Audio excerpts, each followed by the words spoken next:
साथियों, मैं घोषणा करता हूं कि इस वर्ष की राष्ट्रीय शेफ प्रतियोगिता सफलतापूर्वक संपन्न हो गई है। आज प्रथम स्थान हासिल करने वाला सिर्फ एक रसोइया नहीं है, वो हम खानपान पेशे के लोगों की प्रतिष्ठा भी है। उसने अपने 2 हाथों से, एक कड़ाही से विदेशी निर्णायकों तक को अपने स्वाद का कायल कर दिया। कामरेड वांग जियानजुन, तुम्हारी यह छुरी की कला और आंच पर पकड़ सचमुच असली हुनर है। श्री चेन, मुझ में और कोई खास काबिलियत नहीं है। बस इतना जानता हूं कि हम चीनी रसोइयों का कलछुल कमजोर नहीं पड़ना चाहिए और चूल्हे की आग हारनी नहीं चाहिए, जब तक इससे हमारा मान बना रहे। तो मैं कुछ और रातें जाकर भी काम करने को तैयार हूं। गड़बड़ हो गई, मुख्य शोरबा बिगड़ गया। अब तो सब खत्म हो गया। कल रात प्रांतीय स्वागत भोज की वो पूरी मेज अब कैसे बनेगी? ये सिर्फ एक बर्तन शोरबे की बात नहीं है, पूरी दावत का मूल स्वाद इसी मुख्य शोरबे पर टिका है। अगर ये एक बार बिगड़ गया तो डोंगफेंग होटल की दशकों पुरानी साख भी मिट्टी में मिल जाएगी। फोतियाओ चांग, साफ शोरबे वाली स्वेलो नेस्ट, मछली के गोले, लाल भुनी बड़ी शार्क फिन, इन सब का स्वाद इसी शोरबे से संभलता है। अब जब शोरबा बिगड़ गया है तो आगे पकाने की हिम्मत इसी होगी। लावांग, तुम आखिर आ ही गए। मुख्य शोरबे की यह हालत हो गई है और ऊपर से हमें खास मेहमानों की दावत भी करनी है। बताओ, ये मुश्किल अभी पार की जा सकती है या नहीं? शोरबा आधा खराब हुआ है, इंसान तो नहीं हुआ। मेन्यू मुझे दो। मास्टर वांग, ये तो पूरी दावत की जान है। अब बस इतना ही बचा है, क्या इससे काम चल पाएगा? चिकन की हड्डियां, बूढ़ी मुर्गी, हैम की हड्डियां और सूखे स्कैलप्स सब मेरे सामने ले आओ। जो स्वाद मूलतः 3 दिन के मुख्य शोरबे से बनता, उससे मैं आज एक कड़ाही में फिर से संतुलित कर दूंगा। तुम सब मेरे निर्देश मानो, लेकिन इसके लिए पूरी रात जागना पड़ेगा। तो जागेंगे। डोंगफेंग होटल की साख यहां टूटनी नहीं चाहिए।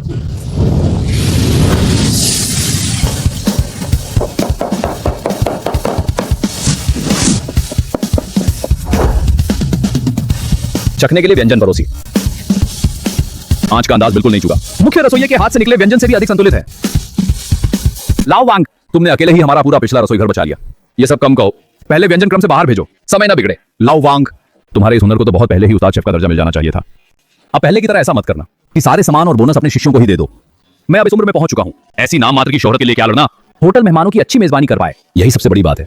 हाँ लाओ वांग, नई मैनेजर दाई आज पहुंची है, कह रही हैं कि कोई सुधार लागू करेंगी। मेरा मन बड़ा बेचैन है, लगता है बात अच्छी नहीं है। जब तक होटल और बेहतर होता जाए, कैसा भी सुधार स्वीकार है। तुम लोग पहले आंच पर नजर रखो, मैं 2 कौर खाकर लौटता हूं, फिर उस पुराने मसालेदार शोरबे को संभालूंगा। मास्टर वांग पूरी रात काम में लगे रहे, अब जाकर उन्हें पहला कौर खाने की फुर्सत मिली है। कल रात पूरी दावत उन्होंने अकेले संभाली थी। उस समय पुराने मैनेजर ने उन्हें डोंगफेंग होटल लाने के लिए बर्फ में 3 दिन और 3 रात इंतजार किया था। यह व्यक्ति हमारे डोंगफेंग होटल की रसोई का देवता है।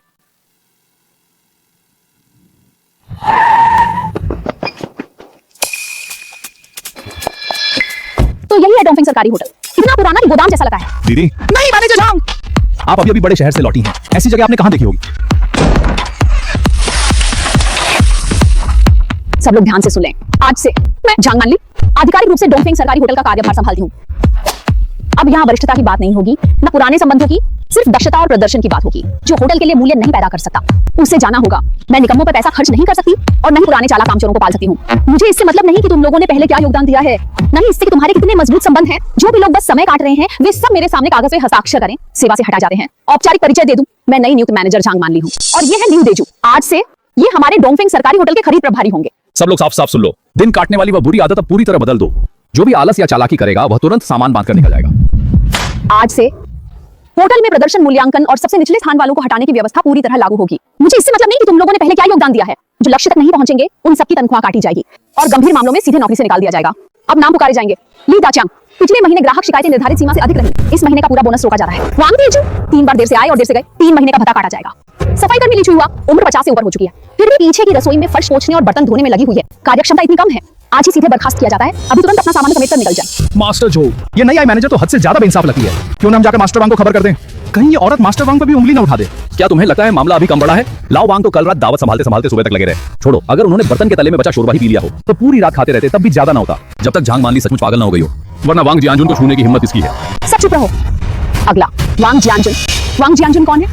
वांग जियानजुन कहां छिप गया?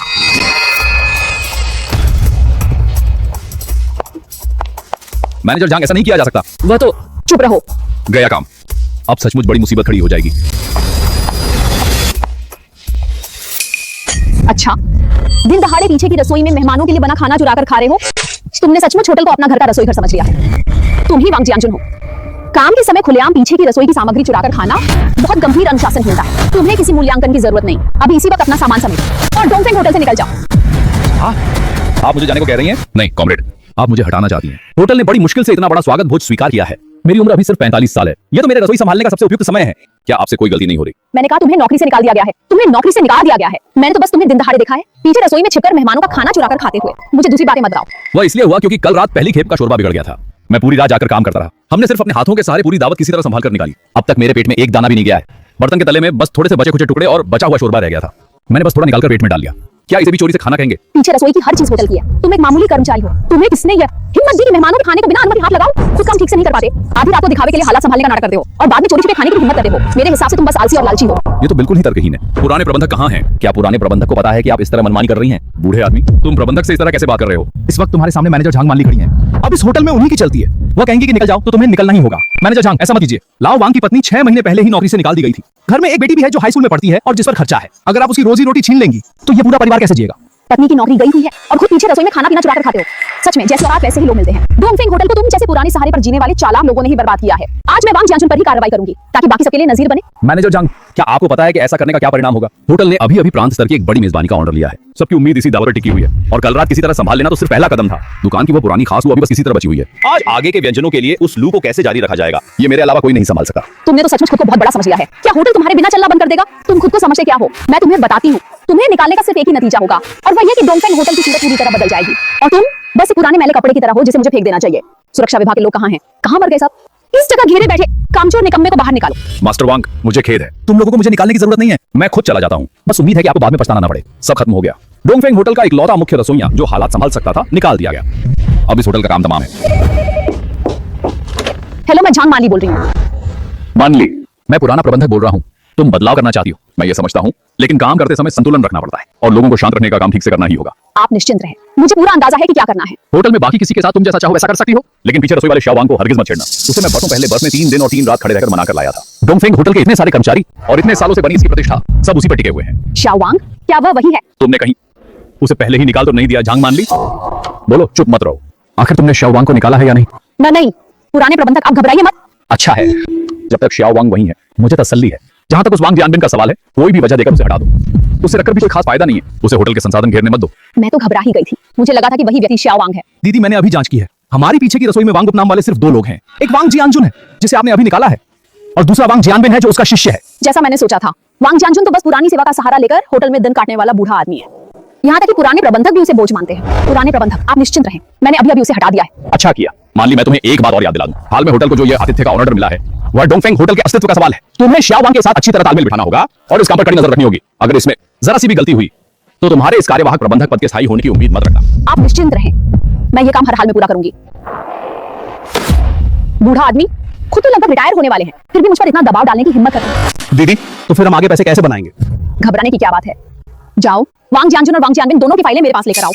सभी दल ध्यान दें। बयान नंबर 1, प्रदर्शन भोज के व्यंजन औपचारिक रूप से परोसे जा रहे हैं। ये असफल हो गया। इस बार के परीक्षण की असफलता की मुख्य जिम्मेदारी मेरी है। मुख्य जिम्मेदारी मैं लेता हूं। नहीं, इन कुछ प्रमुख व्यंजनों के लिए हम पहले से ही बाहरी सलाहकार पर निर्भर रहे हैं। उनके छोड़े हुए तरीकों और मिश्रित सॉस के सहारे ही बात संभलती रही, लेकिन उन्होंने अचानक संपर्क तोड़ दिया और मुख्य अनुपातक हमें बताने को तैयार नहीं है। अब वही तरीका अपनाने पर भी स्वाद बिल्कुल टिक नहीं पा रहा। क्या सचमुच दूसरों के उस अनुपात और मसाला सोच के बिना हम अपने दम पर एक ढंग की राजकीय दावत भी तैयार नहीं कर सकते? हाँ, मुझे याद आया, बहुत साल पहले एक ऐसा व्यक्ति था जो किसी और के नुस्खों पर बिल्कुल निर्भर नहीं था। उसे किसी और से मानक तय कराने की भी जरूरत नहीं पड़ती थी। वह सिर्फ अपने हाथों के दम पर किसी भी व्यंजन की आंच, शोरबा, आधार और स्वाद को सबसे ज्यादा स्थिर और सटीक रख सकता था। लिन सर, क्या आप उसे जानते हैं? ये जियांजुन भैया हैं। तब मैं बहुत छोटी थी। गांव में मेरे साथ लगभग हादसा हो गया था। उन्हीं ने मुझे बचाया था। मैं इतने सालों से उन्हें ढूंढ रही थी, आखिरकार अब उनकी खबर मिली है। वो अब कहाँ हैं? रिकॉर्ड इतने बुरी तरह क्षतिग्रस्त हो चुके हैं, बस इतना पता है कि वह आखिर में तोंग प्रांत गए थे। तोंग प्रांत इतना बड़ा है, उन्हें कैसे ढूंढेंगे? उनमें हुनर है, वो कभी गुमनामी में नहीं रह सकते। जब तक वो खान पान के पेशे में हैं, हम उन्हें जरूर ढूंढ निकालेंगे।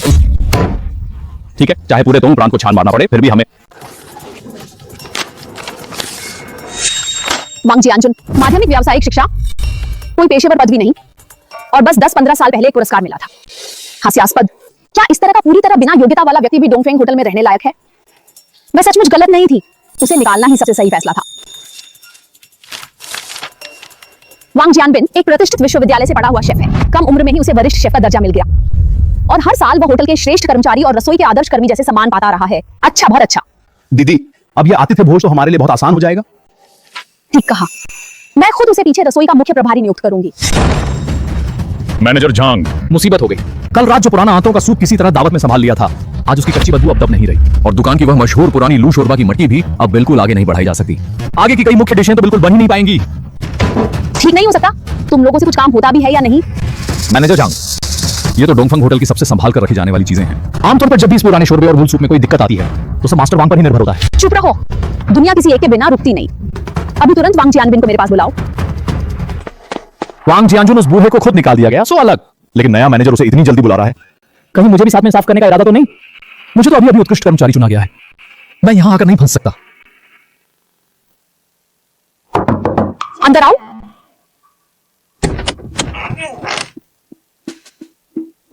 जियानबिन आ गए। खड़े मत रहो, जल्दी बैठो। जियानबिन, तुमने तो सचमुच अपनी काबिलियत छिपाकर रखी थी।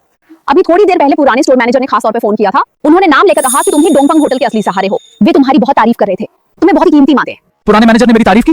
ये कैसे हो सकता है? वह बूढ़ा तो हमेशा बस वांग जियानजुन का ही नाम जपता रहता था, मुझ पर ठीक से नजर डालना भी उसे गवारा नहीं था। क्या इस नए मैनेजर ने हम दोनों को आपस में गड़बड़ा दिया है? अरे मैनेजर झंग, आप ऐसी बात कहकर मुझे शर्मिंदा कर रही हैं।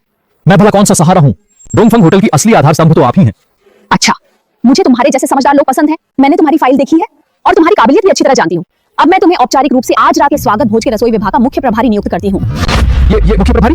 क्या इतनी बड़ी अच्छी बात सचमुच मेरे हिस्से आई है? जियानबिन, मुझे सच में तुम्हारे लिए अफसोस होता है। तुम इतने पढ़े लिखे और योग्य हो, फिर भी इतने समय से वांग जियानजुन के लिए उस तकनीकी स्कूल पढ़े आदमी के अधीन काम कर रहे हो जिसे व्यंजनों की बुनियादी तर्क व्यवस्था तक ठीक से समझानी नहीं आती। ये तो सचमुच प्रतिभा की बर्बादी है। तुम्हारी ये सारी काबिलियत उस उम्र का रोब झाड़ने वाले निकम्मे ने पूरी तरह दबाकर रख दी। मैनेजर झंग, आप तो सचमुच मेरी काबिलियत पहचानने वाली निकली। इतने सालों से मैं उसके अधीन जानवरों की तरह खट्टा रहा, आखिरकार किसी ने मेरी मेहनत देखी और मेरी प्रतिभा भी पहचानी। तुम निश्चिंत रहो, मेरे होटल में ऐसी बात आगे कभी नहीं होगी। मैं जांगमानी तुम्हें जरूर न्याय दूंगी। और अभी सबसे अच्छा मौका है। पीछे रसोई की वह पुरानी आंतों की सूप की देख और वो पुराना लूशोरबा, उन बूढ़ों का पूरा समूह उसके सामने लाचार है। तुम हमारे होटल के चूल्हे के आदर्श कर्मचारी के रूप में जाकर उन्हें मेरे लिए फिर से संभालो। बस तुम ये काम कर दो, फिर पूरे डोंगफंग होटल में कोई भी तुम पर उंगली उठाने की हिम्मत नहीं करेगा। मैनेजर झांग, ये पुराना लू शोरबा और मूल सूप तो पुराने उस्तादों ने हाथ पकड़कर कदम कदम पर निगरानी में तैयार किया है। पूरे होटल में कोई भी इन्हें यूं ही हाथ लगाने की हिम्मत नहीं करता। मुझे भले कुछ सैद्धांतिक जानकारी हो, लेकिन अगर कहीं मैंने इन्हें पूरी तरह बिगाड़ दिया तो मुझे डर है कि इसकी जिम्मेदारी बहुत बड़ी होगी। अब विनम्रता छोड़ो, पुराने मैनेजर ने अभी खास तौर पर तुम्हारा ही नाम लिया था। ये बोझ तुम्हारे अलावा कोई और उठा ही नहीं सकता। तुम तो उसके दिल के सबसे प्यारे आदमी हो, इसमें भला झूठ कैसा? बिल्कुल मास्टर वांग, जब नए मैनेजर और पुराने स्टोर मैनेजर दोनों को आप पर इतना भरोसा है तो आप कृपया मना मत कीजिए। ठीक है, जब मैनेजर को मुझ पर इतना भरोसा है तो मैं वांग जियानबिन हरगिज। ठीक है, कोई समस्या नहीं। तो फिर हम हेपिंग होटल में मिलकर हुआयान के प्रतिभा भर्ती वाले मामले पर विस्तार से बात करेंगे।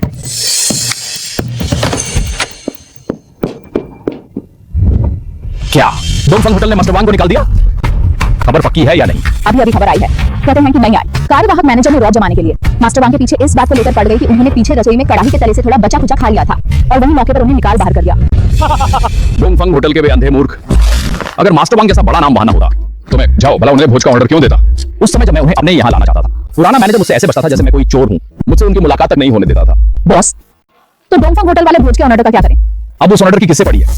इस वक्त सबसे जरूरी है कि मास्टर वांग को मेरे लिए ढूंढा जाए। समझ गया, मैं अभी सारे संपर्क लगाकर पता करता हूँ।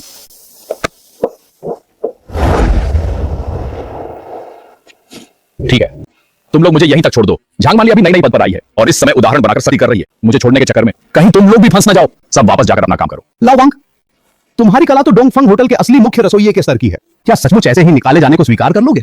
लाओ जो, डर किस बात का? रसोइया अपनी कला के दम पर खाता है। जब हुनर साथ है तो कहीं भी जाए भूखा नहीं मरेगा। फिर कुछ समय के लिए बर्खास्तगी का मुआवजा भी है। कम से कम भूखे तो नहीं रहेंगे। तुम्हारे हुनर की मुझे चिंता नहीं है, मुझे तो तुम्हारे घरवाली की चिंता है। कोई बात नहीं, मैं संभाल लूंगा। मैं चला। मास्टर वांग का हुनर इतना अच्छा है और वे आमतौर पर अपने लिए अच्छा खाना तक नहीं लेते, फिर भी घर की हालत इतनी तंग कैसे है? तुम्हें कुछ पता भी है? उसकी बीवी घर पर टिकने वालों में से नहीं है। सारा दिन या तो मैचों खेलती रहती है या तरह तरह के उल्टे सीधे लोगों के साथ घूमती रहती है। उससे बच्चों की कोई परवाह ही नहीं है। 6 महीने पहले नौकरी छूटने के बाद तो वह और भी बेकाबू खर्च करने लगी। लाओ वांग की महीने भर की मामूली तनख्वाह भी पूरी की पूरी उसमें डाल दो, तब भी उसके खर्च पूरे नहीं पड़ते।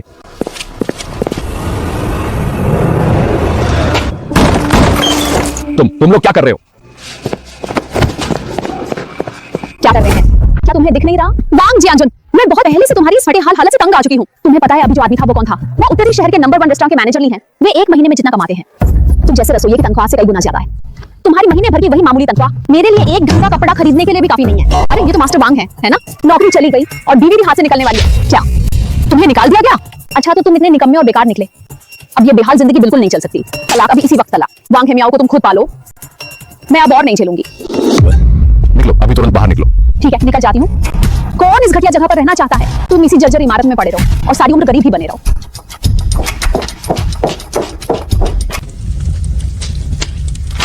लाओली, उस पुराने नमकीन शोरबे वाले मर्तबान को खोलो और वह पहला शोरबा भी तेज आंच पर रखो। जोर से पकाओ। आज हर हाल में इसका स्वाद वापस लाना है। जियानबिन, ये पुराना नमकीन शोरबा और पहला शोरबा मास्टर वांग हमेशा बार बार समझाते थे।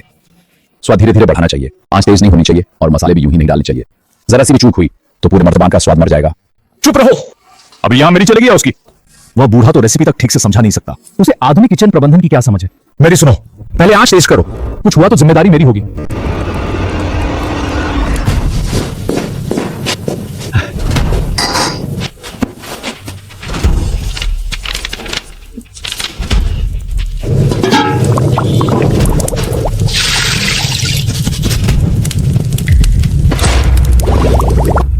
क्या काम?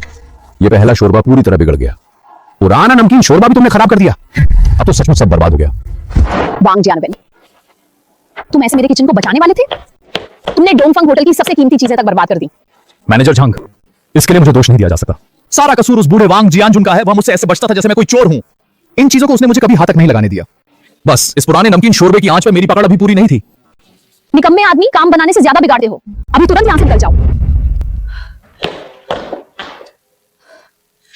जल्दी मुझे सहारा देकर ले चलो। दफ्तर में मैं खुद फोन करके मास्टर लियांग जेनरोंग से संपर्क करूंगी, जिनसे मैं उन दिनों हांगकांग में मिली थी। अब सिर्फ वही मुझे बचा सकते हैं। आसान फरामोश आदमी, मुसीबत आते ही बस गुरु पर इल्जाम डालना आता है। जो हुआ ठीक हुआ। बिल्कुल, अब भुगतो अपने कर्मों का फल। क्यों? मैं एक पढ़ा लिखा विश्वविद्यालय का स्नातक हूं। मैं एक मर्तबान पुराने नमकीन शोरबे को भी कैसे नहीं बचा सकता। हाँ, उस बूढ़े के पास एक नोटबुक है। पहले मैं उसे महत्व नहीं देता था, लेकिन अब अगर वो नोटबुक हाथ लग जाए तो मैं पूरे पीछे के किचन पर अपना दबदबा बना सकता हूं। मास्टर लियांग, कृपया मेरी मदद कीजिए। हमारे होटल की कई प्रमुख दावतों के मूल स्वाद पूरी तरह बिगड़ गए हैं। दुकान की पहचान वाला पुराना नमकीन शोरबा भी मर गया है। क्या आप मुझे कोई उपाय बता सकते हैं? कीमत आप तय करिए। मान ली, मुझे अफसोस है। इस स्तर पर स्वाद के इस तरह बिखर जाने पर मैं भी दूर बैठकर इसे पूरी तरह ठीक कर पाने का पूरा भरोसा नहीं दे सकता। लेकिन कई साल पहले मेरी मुख्य भूमि में एक सच्चे उस्ताद से पहचान हुई थी। शोरबे और नमकीन तरल की आंच पर उनका नियंत्रण आज तक मुझे प्रभावित कर रहा है। वो उस्ताद बहुत ही लो प्रोफाइल है। मुझे बस उनका एक ही संपर्क माध्यम पता है। मैं तुम्हें उनका पेजर नंबर देता हूँ, तुम तुरंत उनसे संपर्क करो। अगर वे मदद करने को तैयार हो गए तो शायद अभी उम्मीद बाकी है। धन्यवाद, कृपया जल्दी मुझे नंबर बताइए। मैं हर हाल में इस महान उस्ताद को बुलाकर रहूंगी। क्या यह पेजर सेवा केंद्र है? कृपया इस नंबर पर 3 अत्यावश्यक संदेश भेज दीजिए। पहला संदेश, मैं डोंगफंग राज्य स्वामित्व वाले होटल की प्रबंधक झांग माननी हूँ। दूसरा संदेश, कृपया तुरंत होटल वापस लौटे। फोन 9,90,090। तीसरा संदेश, कल रात 8 बजे हेपिंग होटल में आपकी प्रतीक्षा रहेगी। अत्यावश्यक। उस्ताद, कृपया मुझे जरूर जवाब दीजिए। बस आप आने को तैयार हो जाएं। आपकी हर शर्त मुझे मंजूर होगी।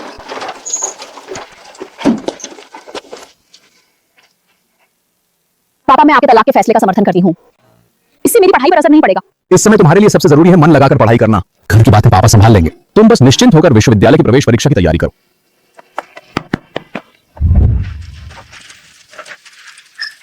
उस्ताद, अभी अभी बेटी को स्कूल छोड़कर आए हैं क्या? आज संयोग से मैं खाली था तो रास्ते में आपसे मिलने चला आया। जियानबेन, आओ। नीचे क्यों खड़े हो? ऊपर चलो, गर्म पानी पी लेना। उस्ताद, आप तो आराम में हैं, घर पर चैन से बैठे हैं। झांग मानली का मूड देकर चलने की भी जरूरत नहीं।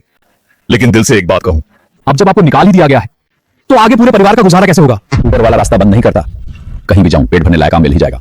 और अगर कुछ भी ना हुआ तो सड़क किनारे ठेला लगाकर लुबई बेचूंगा। कम से कम बेटी भूखी तो नहीं रहेगी। मैंने सुना है पास वाली गली का वह बूढ़ा रसोइया नौकरी से निकाले जाने के बाद रात के बाजार में ठेला लगाकर मसालेदार अंग मांस बेचने लगा और सुबह से रात तक मेहनत करके रोज कई हजार कमा लेता है। जिंदगी तो ऐसे भी चल ही जाती है। आप भी अपनी उन पुरानी कलाओं से इतना चिपके मत रहिए। आजकल के जमाने में कद्र ऊंची पढ़ाई की है और नई सोच की है। आपका तरीका तो बहुत पहले पुराना पड़ चुका है। मेरी राय में आपको जल्दी से एक छोटा ठेला लेकर बाहर दुकान लगानी चाहिए, वही सही रास्ता है। ठेला लगाकर बेचना भी अपने हाथों की कमाई है, इसमें शर्म की कोई बात नहीं। मैं इस पर सोचूंगा। हाँ जियानबेन, दुकान में वो पहली कढ़ाई का शोरबा और पुराना लू बहुत संभाल कर रखना। अगर पूरा भरोसा ना हो तो उसे एक एक कढ़ाई करके फिर से तैयार कर लेना। धीरे धीरे आगे बढ़ाना, न ज्यादा तेज मसाला डालना और न ही आग बिढ़ंगे ढंग से तेज करना। और हाँ, मेरे जाने के बाद तुम्हें और भी धैर्य रखना होगा, अपने हुनर को अच्छी तरह निखारना। उस्ताद की बात याद रखना, रसोई के इस काम में आखिर में मुकाबला हाथ के असली हुनर का ही होता है। पढ़ाई चाहे जितनी ऊंची हो, असली काबिलियत तो कढ़ाई में ही साबित होती है। खुद निकाले जा चुके हो, फिर भी मेरे सामने इतना रोब किस बात का दिखा रहे हो? तुम सुबह सुबह आए हो, शायद अभी खाना भी नहीं खाया होगा। मैं तुम्हारे लिए 2 बन लेकर आता हूँ और थोड़ा अचार काट देता हूँ, पेट में कुछ पड़ जाएगा। ये ठीक नहीं है। अगर वांग जियानजुन को हेपिंग होटल जाने दिया और उसने उस कढ़ाई का स्वाद वापस ठीक कर दिया तो जो पद अभी अभी मेरे हाथ लगाए वह सब खत्म हो जाएगा। यह बिल्कुल नहीं हो सकता। जल्दी मिटा दो। बस आखिरी संदेश रह गया है। जब तक यह पता भी मिटा दूं फिर कोई सबूत नहीं बचेगा। जियानबेन, क्या मेरा पेजर बजा था? हाँ, ये नहीं बजा, मैंने ध्यान नहीं दिया। पहले कुछ खा लो, बंद थोड़ा सख्त है। मैं तुम्हारे लिए थोड़ा गर्म पानी डाल देता हूं। कष्ट दिया उस्ताद। सच है जिसे ढूंढते ढूंढते जूते घिस जाएं, वही चीज बिना मेहनत के हाथ लग जाए। उस्ताद, मुझे अभी याद आया कि दुकान में कुछ काम मेरा इंतजार कर रहा है। मैं पहले चलता हूं। ठीक है, तुम जाओ, दुकान का काम ज्यादा जरूरी है।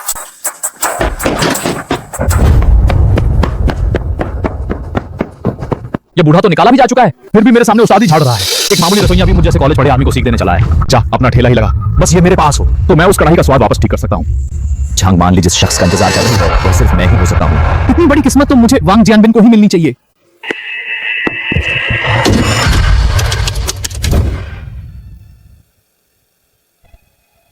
हेलो जी, क्या आप वही उस्ताद हैं? मैनेजर झांग बोल रही हैं। सही, कल रात 8 बजे हिपिंग होटल में मैं समय पर पहुंच जाऊंगा। अजीब है, ये आवाज कुछ जानी पहचानी लग रही है। छोड़िए, ये महत्वपूर्ण नहीं है। बहुत अच्छा, आपका बहुत धन्यवाद। बस आप आ जाए। क्षमा क्या हो जाओ, मंजूर। हेपिंग होटल? मुझे वहां कौन बुला सकता है? चलकर देखता हूं। जाओ साहब, हुए परियोजना की विशेषज्ञ टीम कुछ समय बाद तोंग प्रांत आने वाली है। उस समय आप लोगों को जो खान पान के काम में है सचमुच अपना सर दिखाना होगा ताकि हमारे तोंग प्रांत की इज्जत बढ़े। आप निश्चिंत रहें, यह काम मुझ पर छोड़ दीजिए। अगर आज रात सचमुच उस उस्ताद वांग को ढूंढ पाया और उन्हें अपने बेचिंग फर्स्ट स्टोर में बुला पाया तो विशेषज्ञ टीम के सामने सच में हमारा नाम हो जाएगा। अफसोस अभी तक उनसे संपर्क नहीं हो पाया। ओ नहीं, लगता है मेरी चाबी लॉबी में रह गई। मैं ऊपर जाकर आपके लिए ले आती हूँ। नहीं, मैं वैसे भी अंदर जा रहा हूं। अभी तक क्यों नहीं आए? वांग जियानबिन, तुम यहाँ क्या करने आए हो? मैनेजर झांग, मैं तो जाहिर है आपसे मिलने के तय वक्त पर ही आया हूँ। उस्ताद लियांग जिस माहिर का जिक्र कर रहे थे वो तुम हो? उस्ताद लियांग और मैं एक दूसरे की कदर करते हैं, काफी समय से एक दूसरे से प्रभावित रहे हैं और ऐसा एक बार नहीं हुआ है। उस्ताद वांग, कल दुकान में मुझसे गलती हुई, मैं आपके प्रति पर्याप्त धैर्य नहीं रख सकी, कृपया उसे दिल पर मत लीजिए। मैनेजर झांग, आप बढ़ा चढ़ाकर कह रही हैं, आप मुझे शाओ वांग ही कहें। मैं समझ सकता हूँ, आप भी पूरी लगन से सिर्फ दुकान के बारे में सोच रही थी। उस कढ़ाई के स्वाद की समस्या मैं पूरी तरह समझ चुका हूँ। मुझे पूरा विश्वास है कि मैं उसे ठीक कर सकता हूँ। आपकी ये बात सुनकर मुझे निश्चिंतता हो गई। मैं पूरी तरह बिना शर्त आपका समर्थन करूंगी। बस ये उम्मीद नहीं थी कि आप इतने विनम्र और सादे रहेंगे, यहाँ तक कि उस्ताद लियांग भी आपको इतना महत्व देते हैं, फिर आपने पहले कभी इसका जिक्र क्यों नहीं किया? मैं कुछ लोगों की तरह नहीं हूँ जो सिर्फ उम्र का रौब जमाना जानते हैं। मैं तो दिखावा पसंद नहीं करता, बस जमीन से जुड़कर कुछ वास्तविक काम करना चाहता हूँ। दृष्टि, इसे ही असली दृष्टि कहते हैं। बस आप हाथ बढ़ाएं, हर शर्त पर बात हो सकती है। वांग जियानजुन, तुम यहाँ घुस कैसे आए और ये फटे हाल सा थैला भी उठा रखा है? क्या तुम यहाँ कबाड़ बटोरने आए हो? मैं यहाँ तय मुलाकात के लिए आया हूँ। जियानबिन, तुम भी यहाँ कैसे हो? यह बूढ़ा, खैर इस नोटबुक तो अब मेरे हाथ में आ चुकी है, अब इसकी जरा भी उपयोगिता नहीं रही। मुझे तुरंत इससे अपना नाता पूरी तरह तोड़ लेना होगा। जियानबिन, तुम मुझसे इस तरह कैसे बात कर रहे हो? चुप रहो, तुम्हें डोंगफेंग होटल से निकाल दिया गया है। अब डोंगफेंग होटल की रसोई का कुल प्रभारी मैं हूँ। तुम तो बस समय से बाहर हो चुका एक बेकार आदमी हो। बिल्कुल, अपनी औकात भी नहीं जानते। उस्ताद वांग अब हमारे होटल का मुख्य सहारा है। तुम होते कौन हो जो यहाँ आकर उम्र का रौब दिखा रहे हो? सिक्योरिटी कहाँ है? इस थैला उठाए आदमी को यहाँ से बाहर निकालो। मैं वांग जियानजुन 5 साल से यहाँ रहा हूँ। मैंने दुकान में सम्मान और तरक्की के सारे मौके तुम्हें दे दिए। मैंने तुम्हें अपना ही आदमी माना और आज तुम मुझे ही निकल जाने को कह रहे हो। अपना आदमी? खुद को इतना बड़ा मत समझो। तुम बस एक अनपढ़ बूढ़े रसोइये हो और मुझ जैसे कॉलेज पढ़े आदमी को सिखाने लायक भी नहीं हो। मैं तुम्हें उस्ताद कह देता था, बस सिर्फ तुम्हें इज्जत देने के लिए था। अब तुम तो बस ठेला लगाने की तैयारी में लगे आदमी हो। हम दोनों बिल्कुल अलग दुनिया के लोग हैं। तुम्हारे हाथ में जो नोट्स हैं, तुम्हें उस कढ़ाई का स्वाद बनाना आता ही नहीं। तुम धोखेबाजी कर रहे हो, इससे होटल पूरी तरह बर्बाद हो जाएगा। यहाँ बकवास मत करो, ये साफ तौर पे मेरी मेहनत की कमाई है। तुम बस मुझसे जलते हो। सिक्योरिटी, अब भी खड़े क्या हो? इस गरीब आदमी को तुरंत बाहर निकालो। जाओ साहब, क्या संयोग है, आप भी यहाँ कैसे? आप कौन है? नमस्कार जाओ साहब, मैं डोंगफेंग होटल की नई कार्यवाहक प्रबंधक झांग मान ली हूँ। हमारा होटल इस समय पूरी तैयारी में लगा है। आपके रेस्टोरेंट से पहले जो दावत की मेजें यहाँ भेजी गई थी। तो वही है वो अक्ल से अंधी और पहचान न रखने वाली जिसने रोब जमाने के लिए मास्टर वांग को निकाल बाहर किया था। तो तुम हो? मैं तुमसे यही पूछना चाहता था। दावत की तैयारी आखिर कहां तक पहुंची है? इतनी देर हो गई फिर भी काम अभी तक ठीक से संभला नहीं। तुम ये मैनेजर कैसे बनने बैठे हो? क्या आपके डोंगफेंग होटल में इतनी भी काबिलियत नहीं है? जाओ साहब, कृपया शांत हो जाइए। मैं आपका औपचारिक परिचय कराता हूँ। ये है हमारे डोंगफेंग होटल की रसोई के मुख्य प्रभारी वांग जियानबिन, मास्टर वांग। ये मास्टर वांग बहुत ही असाधारण है। न केवल एक प्रतिष्ठित विश्वविद्यालय से स्नातक हैं, हमारे पुराने स्टोर मैनेजर भी इन्हें बहुत महत्व देते थे और हांगकांग के मशहूर शेफों के बीच भी इनकी अच्छी पहचान है। तो आप ही मास्टर वांग हैं? झाओ साहब, आप मेरी अधिक प्रशंसा कर रहे हैं। आपसे मिलकर खुशी हुई। जी हाँ, वही मैं हूँ। पुराने मैनेजर ने बड़ी मुश्किल से जिसे तब रोके रखा था, उसकी असलियत बस यही है। और वही मास्टर वांग जिसके बारे में कहा जाता था कि उसे निकाल दिया गया था। झाओ साहब, आप हंसेंगे नहीं। पहले तो गुरु शिष्य के रिश्ते की खातिर मैं पुराने संबंधों का लिहाज करके लगातार सहता रहा, लेकिन अब तो यह हद ही कर रहा है। यहाँ आकर झूठा तमाशा खड़ा कर रहा है मुफ्त खाने पीने के लिए। मैं अभी सुरक्षा कर्मियों से इसे बाहर निकलवा ही रहा था। वाह क्या खूब, तुम्हारी प्रतिभा से जलने की बात कर रहे हो। मैं वांग जियानजुन सचमुच अंधा ही था।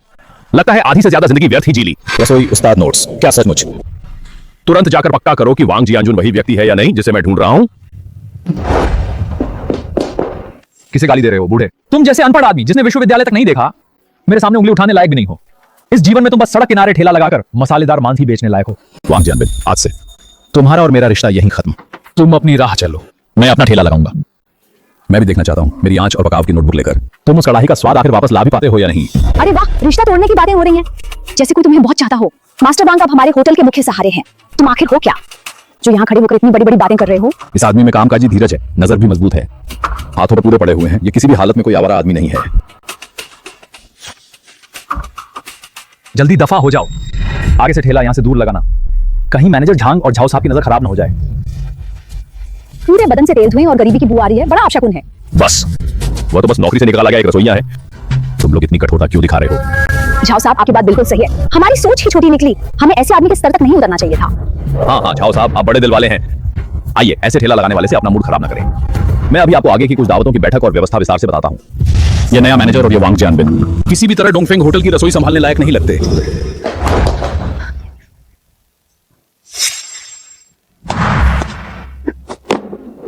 झाओ साहब, ये झाओ साहब, इन्हें क्या हो गया? अभी तो सब ठीक था, क्या किसी भूत प्रेत को देख लिया क्या? जूते तक छोड़कर बाहर भागे जा रहे हैं। सचिव महोदय, झाओ साहब जूते पहनने तक की फुर्सत लिए बिना क्यों भागे और खरगोश से भी तेज दौड़ पड़े? मैनेजर झांग, जिसे आप लोग अभी कबाड़ी हटेहाल आदमी कहकर पुकार रहे थे, वही व्यक्ति है जिसे हमारे झाओ साहब भी आदरणीय अतिथि मानते हैं। वांग जियानजुन, मास्टर वांग। असंभव, बिल्कुल असंभव। उसके पास तो विश्वविद्यालय की डिग्री तक नहीं है और उसके रिकॉर्ड में भी कुछ खास नहीं है। वह तो बस रसोई में बचा खुचा चुराकर खाने के कारण मेरे द्वारा निकाला गया एक निकम्मा आदमी है। आप लोग जरूर उसके उस भोले भाले गरीब से दिखने वाले रूप से धोखा खा गए हैं। वह तो बस मुफ्त खाने पीने वाला एक ठग है।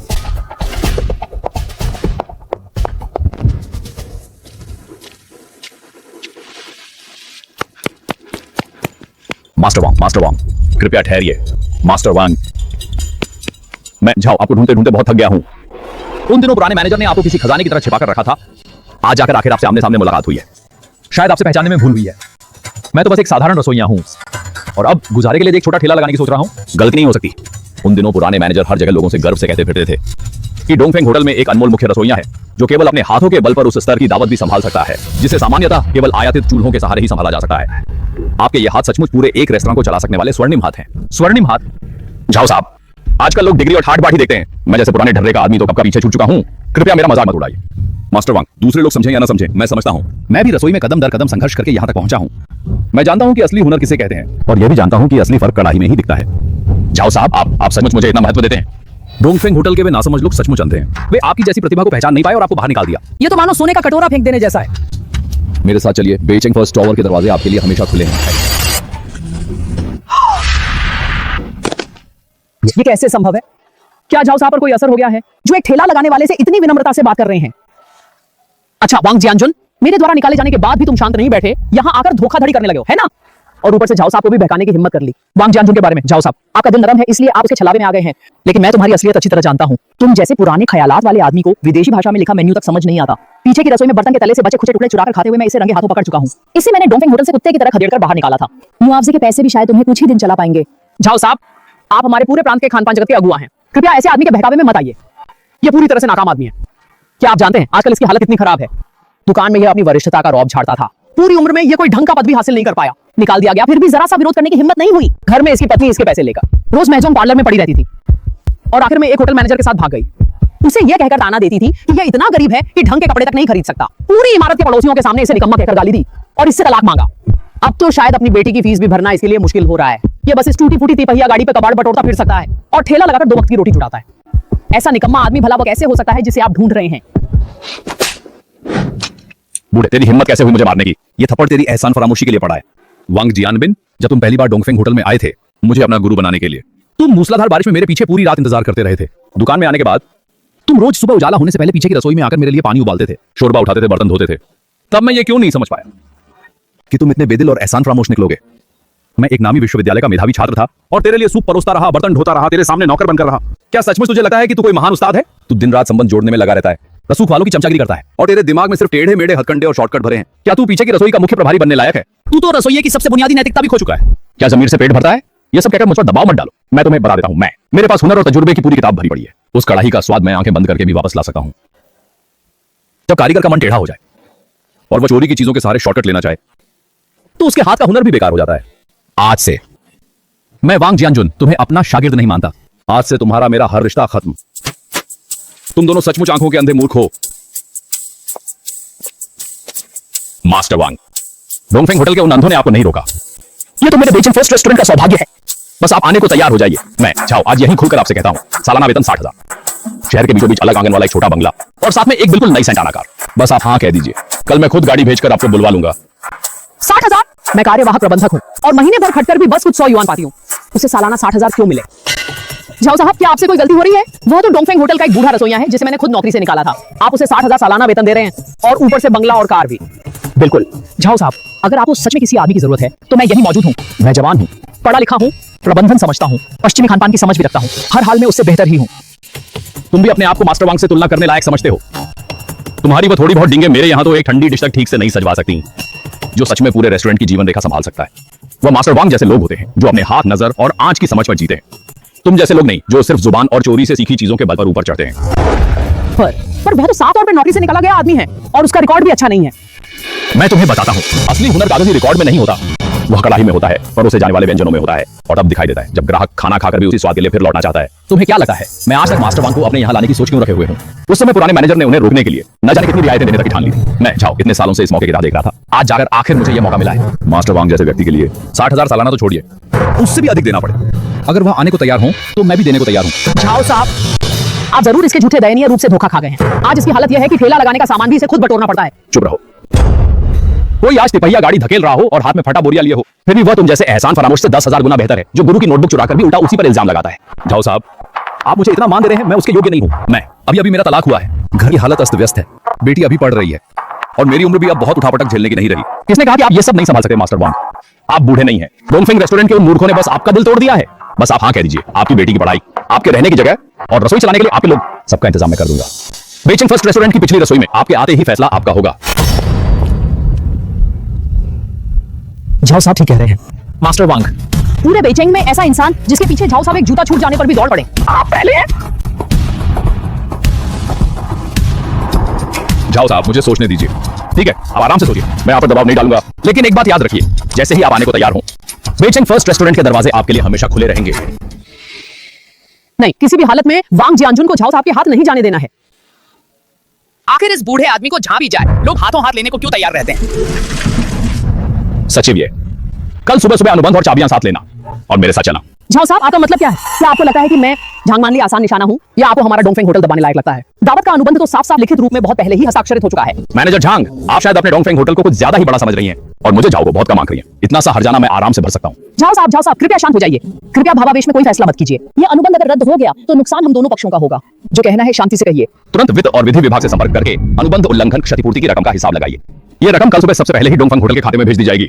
अभी से बेइजिंग फर्स्ट टावर और डोंगफेंग होटल के बीच हर तरह का सहयोग पूरी तरह समाप्त किया जाता है। जी, हांगकांग से मास्टर ल्याङ जेनरोंग का लंबी दूरी का फोन है। गड़बड़ हो गई, इस समय तो बिल्कुल भी भेद नहीं खुलना चाहिए।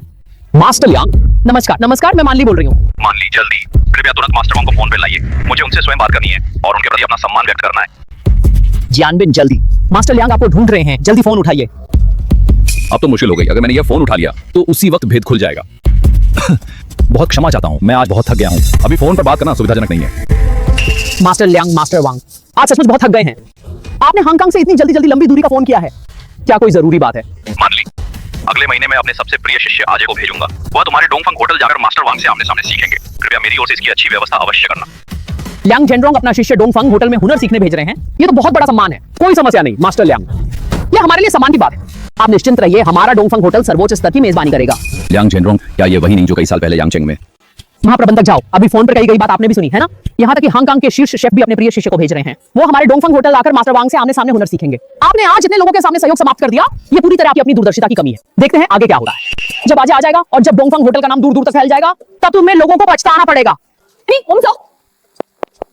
महाप्रबंधक जाओ, आज की इस घटना के लिए मुझे सचमुच खेद है।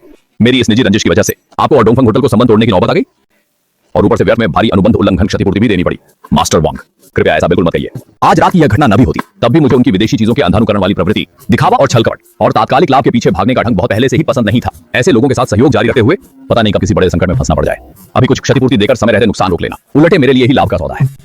फिर भी आज रात यहाँ आपसे परिचय हो जाना इस थोड़े से खर्च को पूरी तरह सार्थक बना देता है। प्रिय वस्तु धन देकर भी नहीं खरीदी जा सकती और आपकी यह असली कला तो उससे भी अधिक दुर्लभ है। जब महाप्रबंधक जाओ मुझे इतना सम्मान देते हैं, अगर आपको मेरा घर पुराना जर्जर न लगे तो क्यों ना रास्ते में मेरे घर चलकर थोड़ी देर बैठे और एक कप गर्म चाय पी ले। ये तो मेरे लिए सौभाग्य की बात होगी। मास्टर वांग के हाथों से डाली हुई चाय पीना मेरे लिए सम्मान की बात होगी। चलिए। चांग मान ली, आखिर तुम कर क्या रही हो? महाप्रबंधक चाओ के सहयोग समाप्त करने का फोन आधी रात को मेरे पास क्यों आया? क्या तुम्हें पता भी है कि यह सौदा मौजूदा डोंगफंग होटल के लिए कितना महत्वपूर्ण था? वही तो पूरे होटल के कर्मचारियों के लिए जीवन रक्षक रकम थी। पुराने प्रबंधक साहब, इस मामले में सचमुच मेरी गलती नहीं है। वही महाप्रबंधक जाओ हद से ज्यादा दबंगई कर रहे थे। वे अपने पास थोड़ा पैसा होने के घमंड में न सिर्फ हमारे डोंगफंग होटल को कुछ नहीं समझ रहे थे, बल्कि सबके सामने मास्टर वांग का अपमान भी कर रहे थे। मैं ये बिल्कुल सहन नहीं कर पाई कि वह हमारे होटल के मुख्य स्तंभ का इस तरह अपमान करे, इसलिए मैंने उनसे कुछ बातों पर आपत्ति जताई। लेकिन किसे पता था कि वह नवधनाढ़ व्यक्ति शर्म और गुस्से में आकर सीधे एक तरफा अनुबंध ही तोड़ देगा। क्या वह महाप्रबंधक जाओ श्याओवांग का अपमान करने की हिम्मत कर गया? ये तो हद से ज्यादा ज्यादती है। अगर वह डोंगफंग होटल को इतनी ही तुच्छ दृष्टि से देखता है तो ये सौदा न लेना ही बेहतर है। हम डोंगफंग होटल के रसोइयों का स्वाभिमान नहीं खो सकते। प्रबंधक साहब, आप शांत हो जाइए। असल में ये सौदा रद्द हो गया तो ये जरूरी नहीं कि बुरी बात ही हो। जरा अंदाजा लगाइए अभी क्या हुआ। मास्टर लियांग जेनरोंग ने खुद हांगकांग से लंबी दूरी का फोन किया और कहा कि वे अपने शिष्य आजे को हमारे होटल भेजेंगे ताकि वह मास्टर वांग से आमने सामने हुनर सीखे। इस बार हमारा डोंगफंग होटल सचमुच खूब प्रतिष्ठा पाएगा। बहुत अच्छा। यहाँ तक कि हांगकांग के प्रसिद्ध शेफ भी अपना शिष्य सीखने भेज रहे हैं। ये तो सचमुच हमारे डोंगफंग होटल की प्रतिष्ठा बढ़ाने वाली बात है। मान ली इस बार तुमने काम अच्छा किया है। मेरे पास तुम्हें बताने के लिए एक और खबर है। वायान योजना शीघ्र ही शुरू होने वाली है। सुना है कि इसमें पूरे देश से शीर्ष रसोइयों का चयन किया जाएगा। तुम मास्टर वांग से कहो कि वे पहले से तैयारी कर लेंगी। समझ गई? वायान योजना, ये तो बहुत अच्छी खबर है। जी प्रबंधक साहब, मैं समझ गई। इस बार तुमने काफी दृढ़ता दिखाई है। मैं तुम्हें स्थायी नियुक्ति के लिए जोरदार सिफारिश करूंगा। बहुत अच्छा, जल्द ही डोंगफंग होटल में मेरी जांग मान ली की ही चलेगी। प्रबंधक साहब, आपके मार्गदर्शन के लिए धन्यवाद। मैं आपकी अपेक्षाओं पर अवश्य खरी उतरूंगी। अभी होटल की स्थिति अच्छी नहीं है। हमारे पास सबसे बड़ा सहारा सिर्फ मास्टर वांग ही है। तुम्हें हर हाल में उनका मन बनाए रखना होगा। जैसे ही झाओ की क्षतिपूर्ति की रकम खाते में आए, सबसे पहले कर्मचारियों का बकाया वेतन। महाप्रबंधक जाओ जल्दी रुक जाइए। बेहतर होगा मैं ही पैडल चलाऊं। मास्टर वांग, तब तो आपने मुझे बहुत कम आंका है। उन दिनों जब मैं आह्वान पर गांवों में काम करने गया था तब मैं उत्पादन दल में मजबूत कंधों और लोहे जैसे इरादों के लिए मशहूर था। उन दिनों शरद फसल के बाद सरकारी अनाज जमा करना होता था।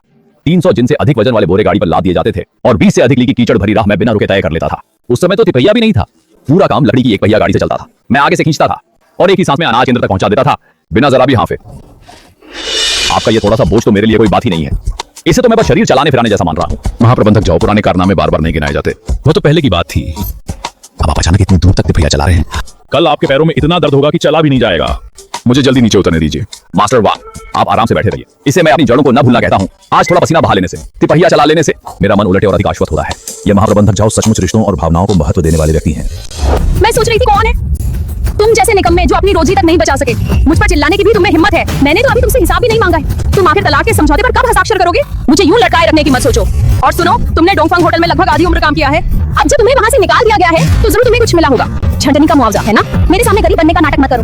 जल्दी से एक पैसा भी कम किए बिना सारा पैसा निकालो। अरे ये तो लाओ वांग की बीवी है ना? इतनी रात का फिर क्या हंगामा शुरू हो गया? अरे तुम्हें अभी तक पता नहीं, लाओ वांग की रोजी रोटी चली गई तो लियो चो में भला हंगामा न मचाएगी क्या? अब तो लगता है ये घर गृहस्थी पूरी तरह नहीं चल पाएगी। यहाँ नाटक मत करो। मेरे मन में क्या है, मैं तो ये सब उसी के भले के लिए कर रही हूँ।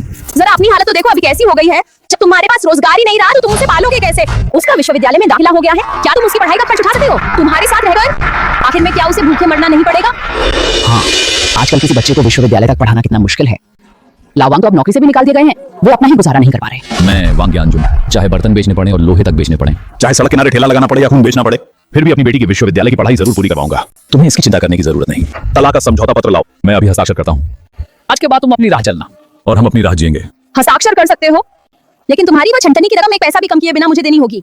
लियो चियो में तुम्हारे पास जरा भी जमीर बचा है या नहीं? वह हे मियाओ की विश्वविद्यालय की पढ़ाई के लिए रखा गया पैसा है। तुम तो बच्चे की फीस तक छीनना चाहती हो। सुन लो वांग ज्ञानजुन, मैं अभी सिर्फ 38 साल की हूँ। तुम जैसे निकम्मे और दब्बू आदमी के साथ रहकर मैंने इतने साल दुख झेले हैं।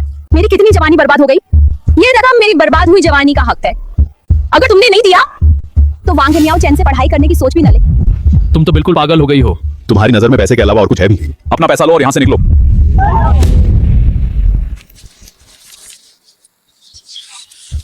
अच्छा है, समझदारी दिखाई। जल्दी हस्ताक्षर करो। वांग ज्ञानजुन, मैं तुम्हें बता रही हूँ, मैं और मैनेजर ली अब बहुत जल्द अच्छी जिंदगी जीने वाले हैं। और तुम जैसे निकम्मे आदमी अपनी उस निकम्मी बेटी को लेकर इसी जर्जर इमारत में सड़ते रहो।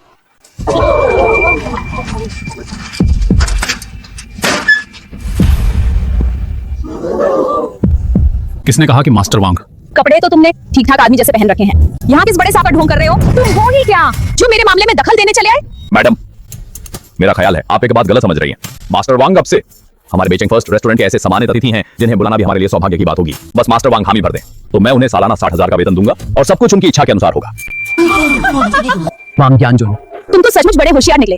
मेरे हाथ की ये थोड़ी सी छंटनी की रकम हड़पने के लिए तुमने सड़क से किसी को पैसे देकर ये नाटक करवाने तक का इंतजाम कर लिया। ये तो सचमुच हंसी की बात है। तुम्हारी यह हालत की खाने तक के लाले पड़े हैं और ऊपर से बेचिंग फर्स्ट रेस्टोरेंट और सालाना 60,000 वेतन। क्या तुम अभी तक सपना देख रहे हो? लियू चो में अपना गंदा मुंह बंद रखो। अगर तुमने फिर ऐसी गंदी जुबान चलाई तो मुझसे सख्ती की शिकायत मत करना। अरे वाह, और ये तो झाओ साहब ही है। क्या तुम लोगों को लगता है कि यहाँ कोई फिल्म की शूटिंग चल रही है? अगर तुम सच में बेचिंग फर्स्ट रेस्टोरेंट के मालिक को जानते हो तो फिर मैं लियू चो में महारानी माँ हूँ। अच्छा ही है, मेरे मैनेजर ही अभी कार लेकर मुझे लेने आने वाले हैं। जब वो आ जाएंगे तो मैं सबके सामने तुम दोनों धोखेबाजों का भंडाफोड़ कर दूंगी और पुलिस बुलाकर तुम दोनों को गिरफ्तार करवा दूंगी। बेचिंग फर्स्ट रेस्टोरेंट में भी ऐसे लोग हैं, ये सोचा नहीं था। शाओ, ये हमारे बेचिंग फर्स्ट रेस्टोरेंट और उसकी शाखाओं में क्या लियू नाम वाला कोई मैनेजर है? झाओ साहब, मुख्य शाखा और सभी उपशाखाओं के मैनेजरों और डिप्टी मैनेजरों में मुझे याद नहीं कि कोई लियू नाम वाला हो। अभी इसी वक्त तुरंत सबको बुलाओ। बेचिंग फर्स्ट रेस्टोरेंट की मुख्य शाखा और उपशाखाओं से खरीद, फ्रंट डेस्क और रसोई के सभी जिम्मेदार लोगों को यहाँ बुलाओ। चाहे वे किसी दावत में हो, सो रहे हो या कुछ भी कर रहे हो, मुझे 10 मिनट में सब दिखने चाहिए, एक भी कम नहीं, वरना कल ही अपना सामान बांधकर निकल जाए। नाटक तो पूरा जतन से किया है। सचमुच खुद को बड़ा मालिक समझ बैठे हो। मैं भी देखती हूँ कि आज तुम कैसे कैसे लोगों को यहाँ जुटाते हो।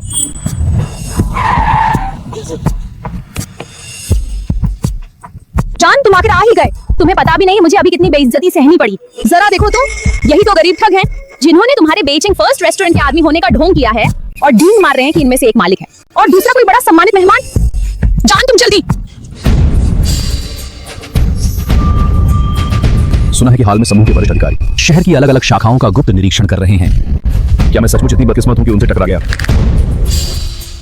पहचानता नहीं, डर ही गया था। अच्छा, तुम कुछ अंधे लोग यहाँ ढोंग और धोखाधड़ी कर रहे हो, यहाँ तक कि बेचिंग फर्स्ट रेस्टोरेंट के लोगों का रूप धरने की भी हिम्मत कर ली। पहले ये तो पता कर लेते कि मैं कौन हूँ।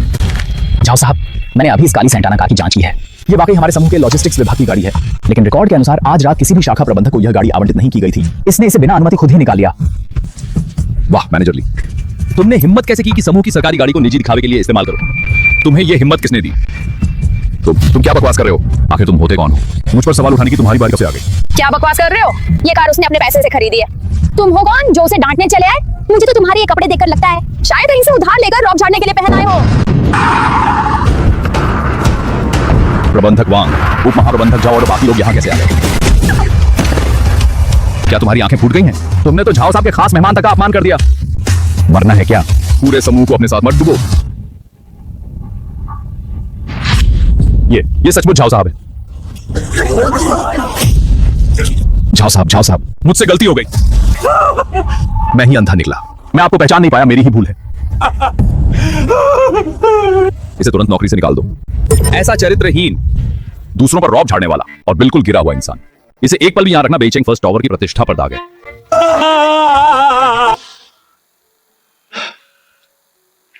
झाओ साहब, आज रात आपने जो मदद की उसके लिए बहुत धन्यवाद। मैं वांग जियानजुन भले सीधा साधा आदमी हूं, लेकिन एहसान भूलने वाला कृतज्ञ बिल्कुल नहीं हूं। आपने जो जिम्मेदारी मुझे सौंपी है मैं उसे स्वीकार करता हूं। बस आप मुझ पर भरोसा रखें।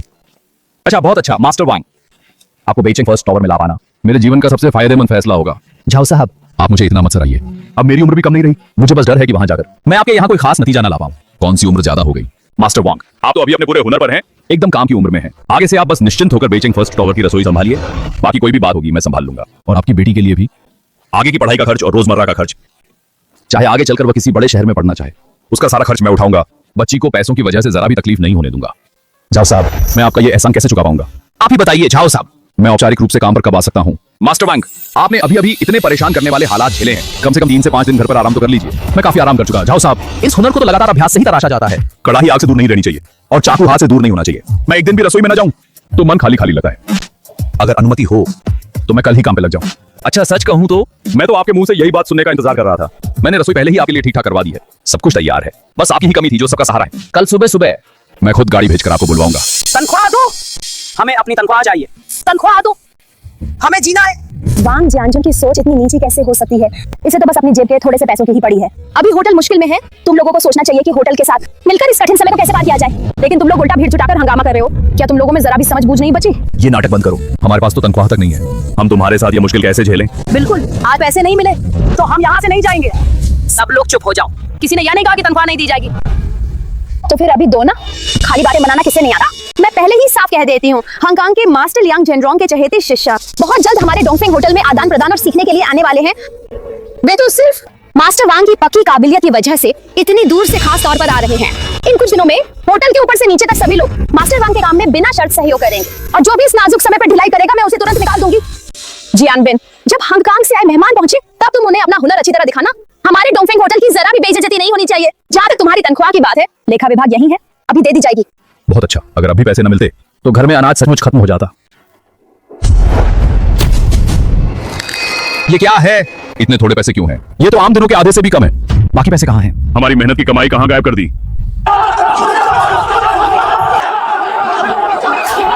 ये तो आधा भी नहीं है, आधे से भी कम है। झांग मान ली, तुम हद से ज्यादा निर्दयी हो गई हो। चिल्ला क्यों रहे हो? लगता है तुम लोगों के सिर चढ़ गया है। क्या तुम्हें नहीं पता कि होटल इस समय नकदी की कितनी तंगी से गुजर रहा है? तुम्हें आधी तनख्वाह देना भी मेरी ओर से बहुत बड़ी रियायत है। कम लग रहे हैं तो मत लो, पैसे वापस कर दो। पहले ये भी देख लो कि तुम लोग हो क्या। होटल तुम लोगों पर एहसान करके तुम्हें पाल रहा है, तुम्हें रोज ही दे रहा है और तुम लोग यहाँ नखरे दिखा रहे हो। झांग मान ली, तुम्हें जरा भी शर्म है या नहीं? अगर तुम इतनी हठी और मनमानी करने वाली ना होती और अपनी ही चलाने पर अड़ी न रहती और मास्टर वांग को जबरदस्ती न निकाली तो क्या डोंगफेंग होटल आज इस हालत में पहुंचता? अगर मास्टर वांग अभी भी यहाँ होते तो झाओ साहब की वे कई दावतें क्या रद्द होती। अब तुमने एक अच्छे भले होटल का ये हाल कर दिया और ऊपर से हमारे मेहनत के पैसे भी काट रही हो। तुम में तो जरा भी इंसानियत नहीं बची। हद हो गई, वाकई तुम लोगों के सिर चढ़ गया है। वांग जियानजुन, उस निकाले गए आदमी ने आखिर तुम लोगों को कौन सी पट्टी पड़ा दी है जो तुम सब इतने उसके पक्ष में खड़े हो? अभी के अभी सब यहाँ से निकल जाओ। डोंगफेंग होटल छोटा ठिकाना है, तुम जैसे बड़े लोगों के लिए यहाँ जगह नहीं है। जिसे काम नहीं करना या जिसे पैसे कम लगते हैं वह अभी तुरंत दफा हो जाए। चले जाएंगे ऐसे गंदे और जहरीले माहौल वाली जगह में? मैं तो कब से रहना ही नहीं चाहता था। ठीक है, हम काम नहीं करेंगे। हम इस घटिया बटाव से तंग आ चुके हैं। अब काम नहीं करेंगे।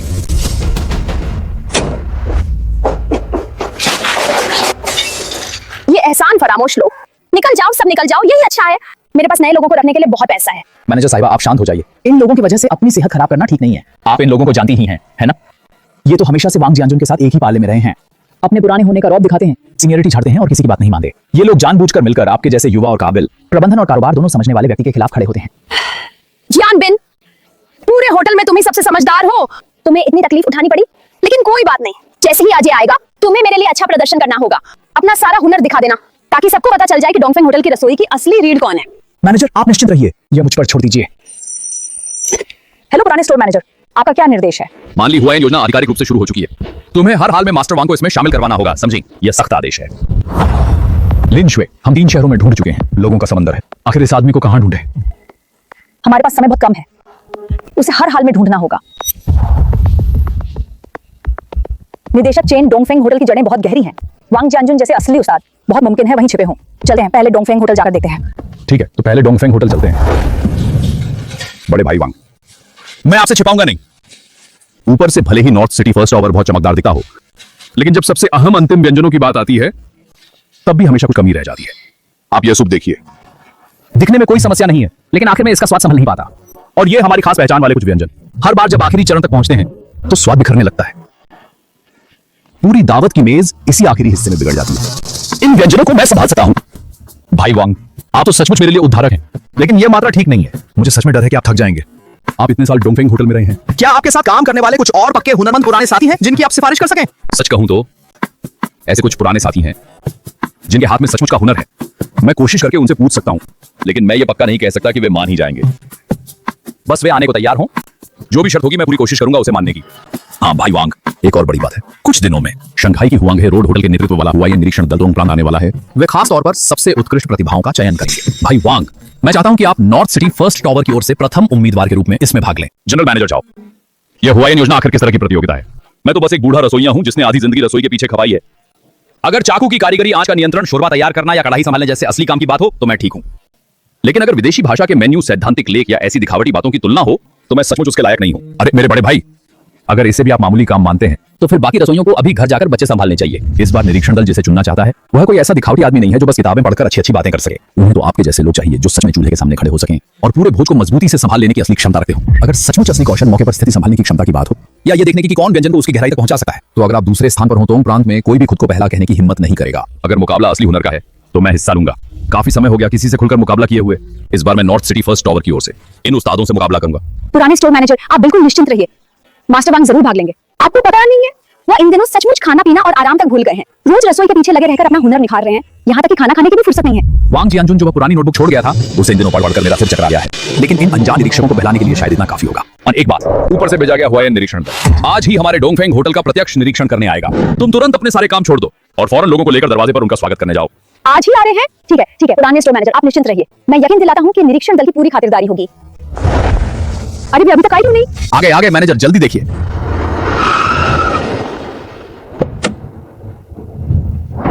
निरीक्षण दल के दोनों नेताओं का हमारे डोंगफेंग होटल में मार्गदर्शन हेतु हार्दिक स्वागत है। आप दोनों का यहाँ आना वाकई हमारे होटल के लिए गौरव की बात है। मैनेजर झांग, आप बहुत विनम्र हैं।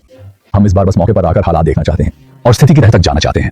पता नहीं इस पुराने होटल में हमें वो व्यक्ति मिल भी पाएगा या नहीं। अरे तो आप दोनों बिल्कुल सही जगह आए हैं। सच कहूं तो हमारा डोंगफेंग होटल न सिर्फ गहरी परंपरा वाला है, बल्कि यहाँ ऐसा शीर्ष प्रतिभाशाली व्यक्ति भी है जिसके पास सीखने के लिए हांगकांग के मशहूर शेफ भी अपने शागिर्द भेजना चाहते हैं। वे लोग तो खास तौर पर बहुत दूर से आए हैं और नाम लेकर हमारे होटल के मास्टर वांग से हुनर सीखना चाहते हैं। मास्टर वांग? मैनेजर झांग, जिस मास्टर वांग की आप बात कर रहे हैं, क्या उनका नाम वांग जियान नहीं है? हाँ वही है, वही हमारे होटल के मास्टर वांग हैं। जल्दी मैनेजर झांग, जल्दी हमें तुरंत अंदर ले चलिए। भाई जियानजुन, तो तुम सचमुच यहीं हो? आप दोनों कृपया आइए। हमारे मास्टर वांग तो बहुत व्यस्त रहते हैं। वे आमतौर पर पीछे की रसोई में डटे रहकर व्यंजनों और आंच की बारीकियों पर काम करना पसंद करते हैं। इस समय भी वे निश्चित ही चूल्हे के सामने व्यस्त होंगे। आप दोनों से औपचारिक रूप से परिचय कराता हूँ। ये है हमारे डोंगफेंग होटल के मास्टर वांग।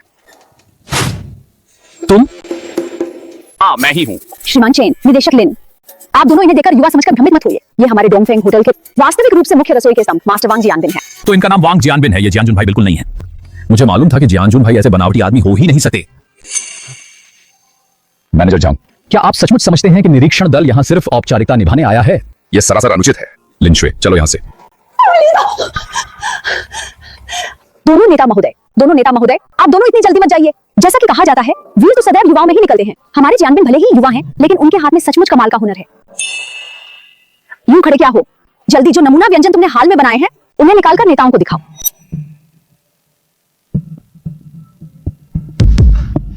चैन साहब, कृपया इसे देखिए। यह हाल ही में मेरे द्वारा बनाई गई वेंसी टोफू की एक डिश है। कृपया कुछ मार्गदर्शन दीजिए। ये कैसे संभव है? चाकू का काम इतनी बारीकी तक पहुंच सकता है? मोटाई और बारीकी में रत्ती भर भी फर्क नहीं है। उत्कृष्ट, सचमुच अत्यंत उत्कृष्ट। ये अब साधारण घरेलू कारीगरी नहीं रह गई है, ये असली कौशल है। जी, ये मैंने ही काटा है। पूरी तरह हाथ से एक एक काट अभी ताजा की गई है। वह बूढ़ा हरामजादा पहले ही भगा दिया गया है। उसकी दुकान में छोड़े गए ये नमूना व्यंजन और चाकू कौशल के रिकॉर्ड अब सब मेरे हो गए हैं। वैसे भी वह बूढ़ों का झुंड लगभग सब जा चुका है। मुझे बेनकाब करने वाला कोई नहीं है। चेन साहब, मैंने आपसे झूठ नहीं कहा था, है ना? हमारे मास्टर वांग का हुनर वह सचमुच असली काबिलियत है।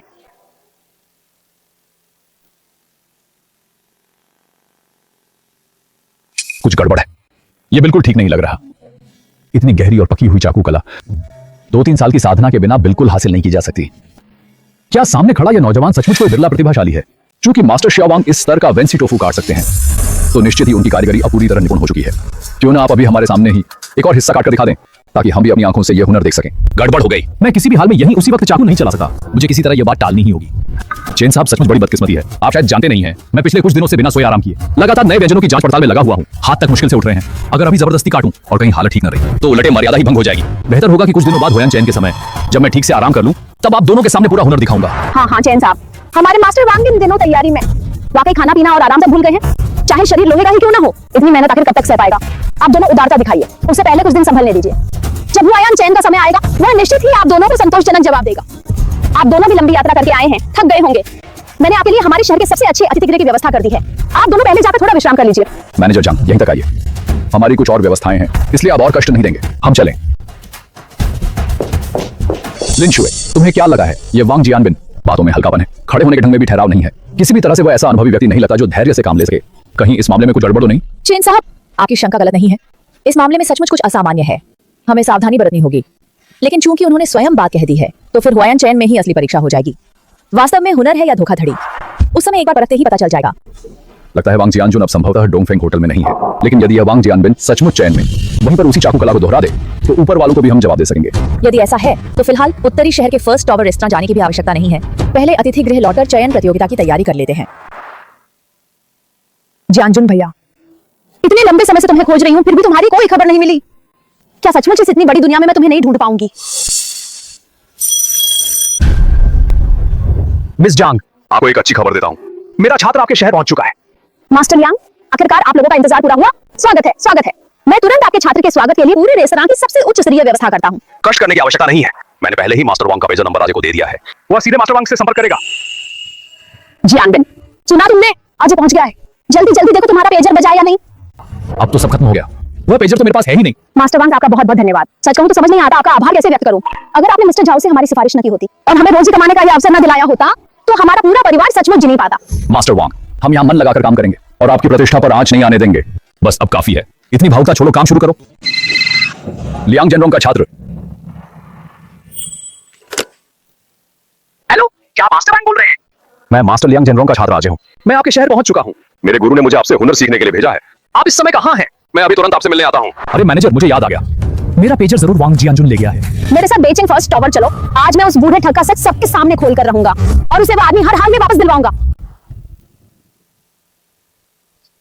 बॉस वांग, यही वही लियांग जेनरोंग का छात्र है जिसका अभी फोन आया था। वह इतनी दूर से यहाँ आया है, आखिर उसका उद्देश्य क्या है? मिस्टर जाओ, मैं भी यही सोच रहा हूँ। क्षमा कीजिए, क्या आप वही मास्टर वांग हैं जो बिगड़े हुए शोरबे को भी संभाल लेते हैं और वेंसी टोफू को बाल जैसी बारीक कतरनों में काट सकते हैं? ओह, मेरा उपनाम वांग है और मैं भी एक रसोइया हूँ। युवा मित्र, क्या तुम मुझसे मिलने आए हो? बहुत अच्छा, आखिरकार आपसे मुलाकात हो गई। मास्टर वांग, मेरा नाम अजय है। मुख्य भूमि आकर आपसे हुनर सीखने का यह अवसर पाने के लिए मैंने अपने साथी शिष्यों के बीच लंबे समय तक बहुत संघर्ष किया, तब जाकर यह अवसर हासिल कर पाया। कृपया मुझे अपना शिष्य स्वीकार कर लीजिए। नहीं, जरा ठहरो, यह सीखने वाली बात आखिर है क्या? मुझे तो इसकी जरा भी जानकारी नहीं है। अच्छा वांग जियानबिन, तुम बेशर्म बूढ़े आदमी, तुम्हें हमारे डोंगफेंग होटल से पहले ही निकाला जा चुका है। तुम तो अपमानित करके बाहर निकाला गया निकम्मा आदमी हो। फिर भी तुम्हारी हिम्मत कैसे हुई कि बेशर्मी से हमारे रेस्तरां के मुख्य शेफ का रूप धर लो? जल्दी से हमारे डोंगफेंग के सम्मानित अतिथि को वापस करो। तुम बूढ़े ठग। क्या ये मास्टर वांग, क्या ये नकली है? ये प्रतिभाशाली और प्रभावशाली युवा सज्जन निस्संदेह मास्टर लियांग जेनरोंग के प्रिय शिष्य श्री अजय ही होंगे। जी, मैं अजय हूँ, लेकिन ये सब आखिर हो क्या रहा है? श्री अजय, आप अभी अभी यहाँ आए हैं और इस बूढ़े ठग ने आपको धोखा दे दिया। ये तो हमारे डोंगफेंग होटल से निकाला गया बेरोजगार रसोइया है। क्या ऐसा कैसे हो सकता है? लेकिन फोन पे इन्होंने साफ कहा था कि यही मास्टर वांग है। अच्छा वांग जियानजुन, तुम बेशर्म बूढ़े आदमी, तुमने तो हांगकांग तक हमारी नाक कटवा दी। तुम सचमुच कलंक हो। जंग मान ली, मुझ पर झूठा आरोप मत लगाओ। मैंने अपने पेजर पर आए संदेश के अनुसार ही उससे संपर्क किया था। मैं अपना नाम नहीं बदलता, न ही अपना परिचय छिपाता हूँ। मेरा नाम वांग जियानजुन ही है। न मैं चोरी की, न लूटपाट। फिर मैंने किसकी नकल की? बूढ़े आदमी, तुम अब भी सफाई देने की हिम्मत कर रहे हो? वह पेजर साफ तौर पे मेरा था। तुम जाते वक्त चुपके से मेरी चीज उठा ले गए, सिर्फ इसलिए कि आज हमारे सम्मानित अतिथि को धोखा दे सको। क्या तुम्हें जरा भी शर्म नहीं है? कैसा तुम्हारा पेजर? वांग जियानबिन, क्या तुम्हारा दिमाग खराब हो गया है? वह तो पुराने प्रबंधक ने रसोई से तत्काल संपर्क बनाए रखने और दावत की व्यवस्था संभालने की सुविधा के लिए दुकान के पैसे से खास तौर पर मुझे दिलवाया था। वह कब से तुम्हारा हो गया? पुराने प्रबंधक ने वो तुम्हें दिलवाया था? जियानबिन, क्या ये सच है? मैनेजर, आप इस बूढ़े ठग की बकवास पर बिल्कुल भरोसा मत कीजिए। पुराने मैनेजर भला इस जैसे निकम्मे को इतना महंगा पेजर कैसे दे सकते थे? बस सब लोग रुक जाइए, मैं यहां सिर्फ हुनर सीखने आया हूं, तुम लोगों की बहस सुनने नहीं। जब तुम सब खुद को सही बता रहे हो तो मेरे पास इसे साबित करने का ही तरीका है। आखिर असली मास्टर वांग कौन है? कैसा सबूत? क्या लियांग जेनरोंग उस बूढ़े ने कोई और चाल भी छिपा कर रखी थी? इस मोबाइल में मेरे उस्ताद ने अलग से दिया हुआ एक नंबर सेव है। उस्ताद ने कहा था बस इस नंबर पर फोन करना तो उस व्यक्ति तक पहुंचा जा सकेगा जिसने मुझे मास्टर वांग से मिलाने की व्यवस्था की थी।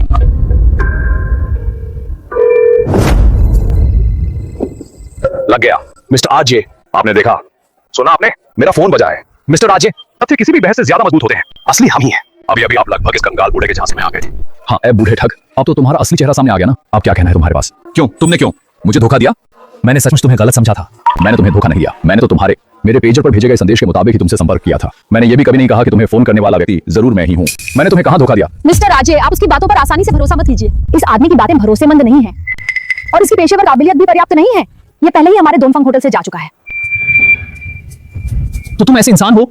मुझे सबसे ज्यादा बनावट और धोखाधड़ी से नफरत है। जिसमें पेशे के नियमों का सम्मान न हो वह उस्ताद कहलाने के लायक ही नहीं। मैं वांग जियानजुन ने जिंदगी भर अपने हाथों के हुनर से खाना बनाया है और अपनी जमीर के भरोसे काम किया है। तुम्हें धोखा देकर मुझे क्या फायदा होता? फायदा क्यों नहीं होता? तुम तो बस मास्टर लियांग के शिष्य का नाम लेकर अपनी हैसियत बढ़ाना चाहते हो ताकि जनरल मैनेजर जाओ तुम्हें ज्यादा महत्व दें। काफी चालाकी से हिसाब लगाया है तुमने। झांग मान ली, हर किसी को अपने जैसा घिनौना मत समझो। तुम्हारी घटिया चालें मैं वांग जियानजुन इस्तेमाल करना अपनी तौहीन समझता हूँ। नौजवान, मैंने सिर्फ हुआ दौरों की खातिर तुम्हें बर्दाश्त किया है। क्योंकि तुम इन लोगों पर भरोसा करना चाहते हो जो सिर्फ बातें बनाना जानते हैं और जिनमें रति भर भी असली हुनर नहीं है, तो फिर इनके साथ चले जाओ।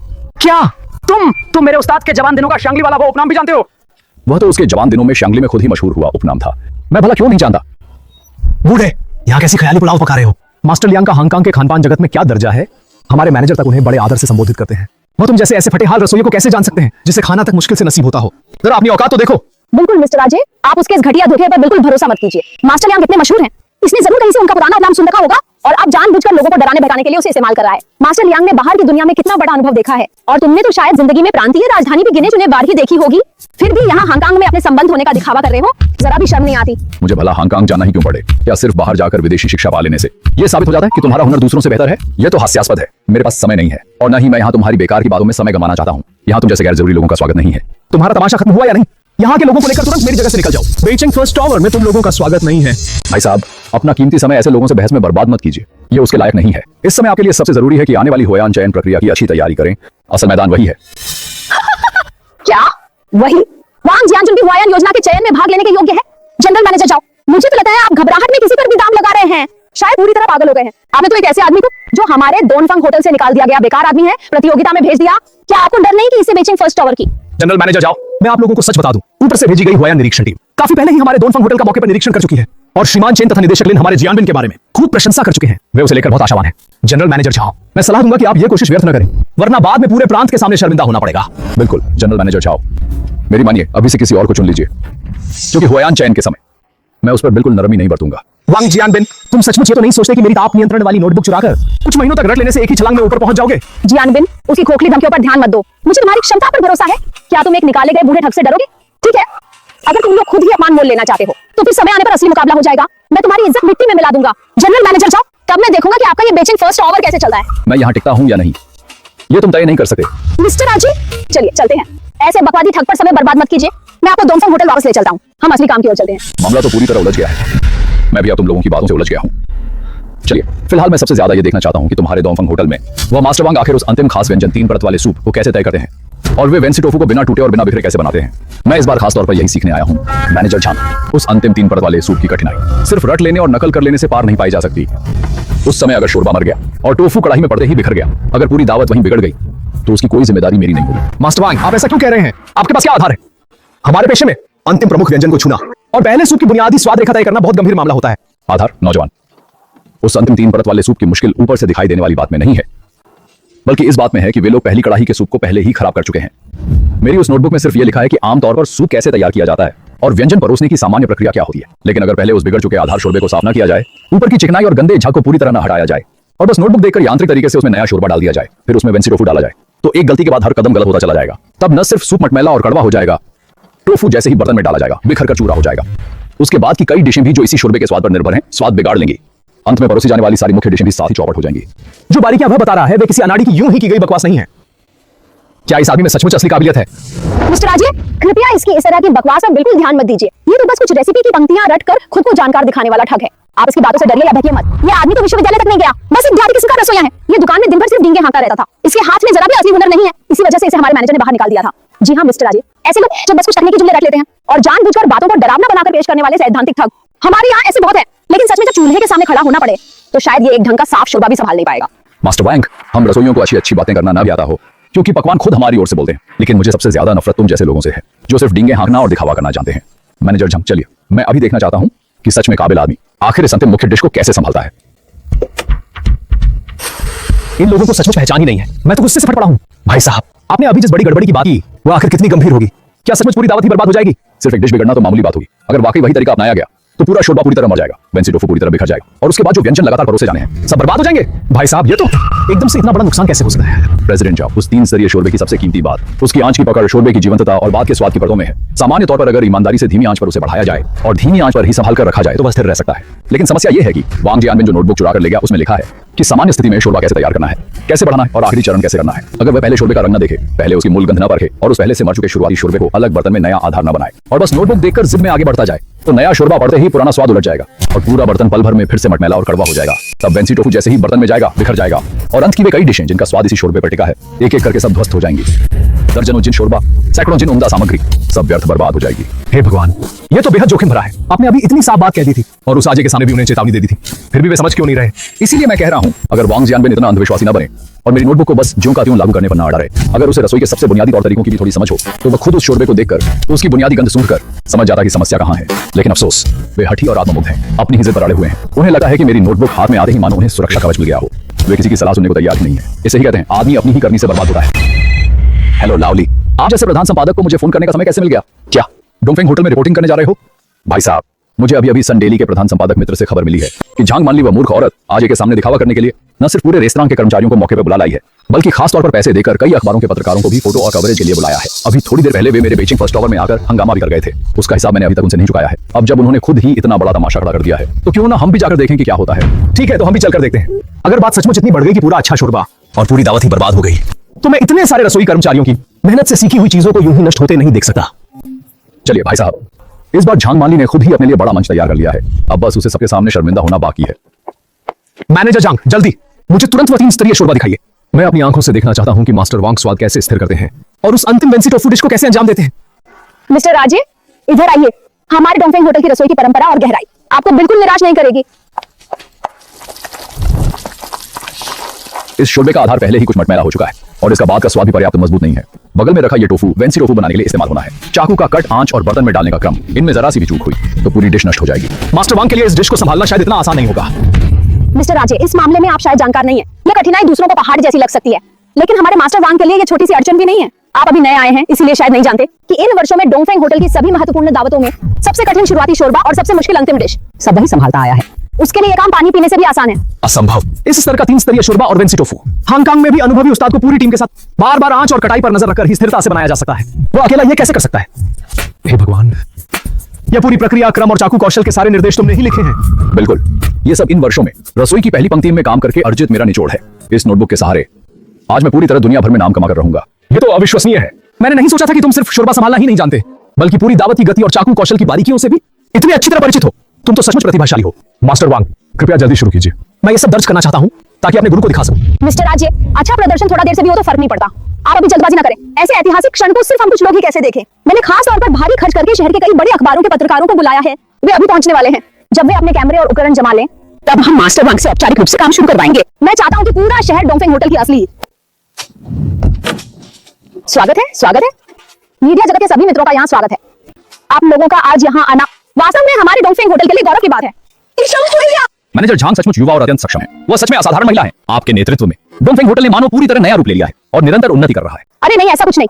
ये सब सबकी साझा मेहनत का परिणाम है। पत्रकार मित्रों, मैं औपचारिक रूप से परिचय कराना चाहता हूँ। ये है श्री अजय, जो हांगकांग के विख्यात शेफ यांग जेनरोंग के शिष्य हैं। श्री अजय आज ये विशेष रूप से हमारे डोंगफेंग होटल की उत्कृष्ट पाक कला देखने आए हैं और हमारे यहाँ के मास्टर शेफ वांग से सीखने आए हैं। पिछले कुछ वर्षों में डोंगफेंग होटल ने एक कठिन दौर देखा है, लेकिन हमने ठोस निर्णय लिया।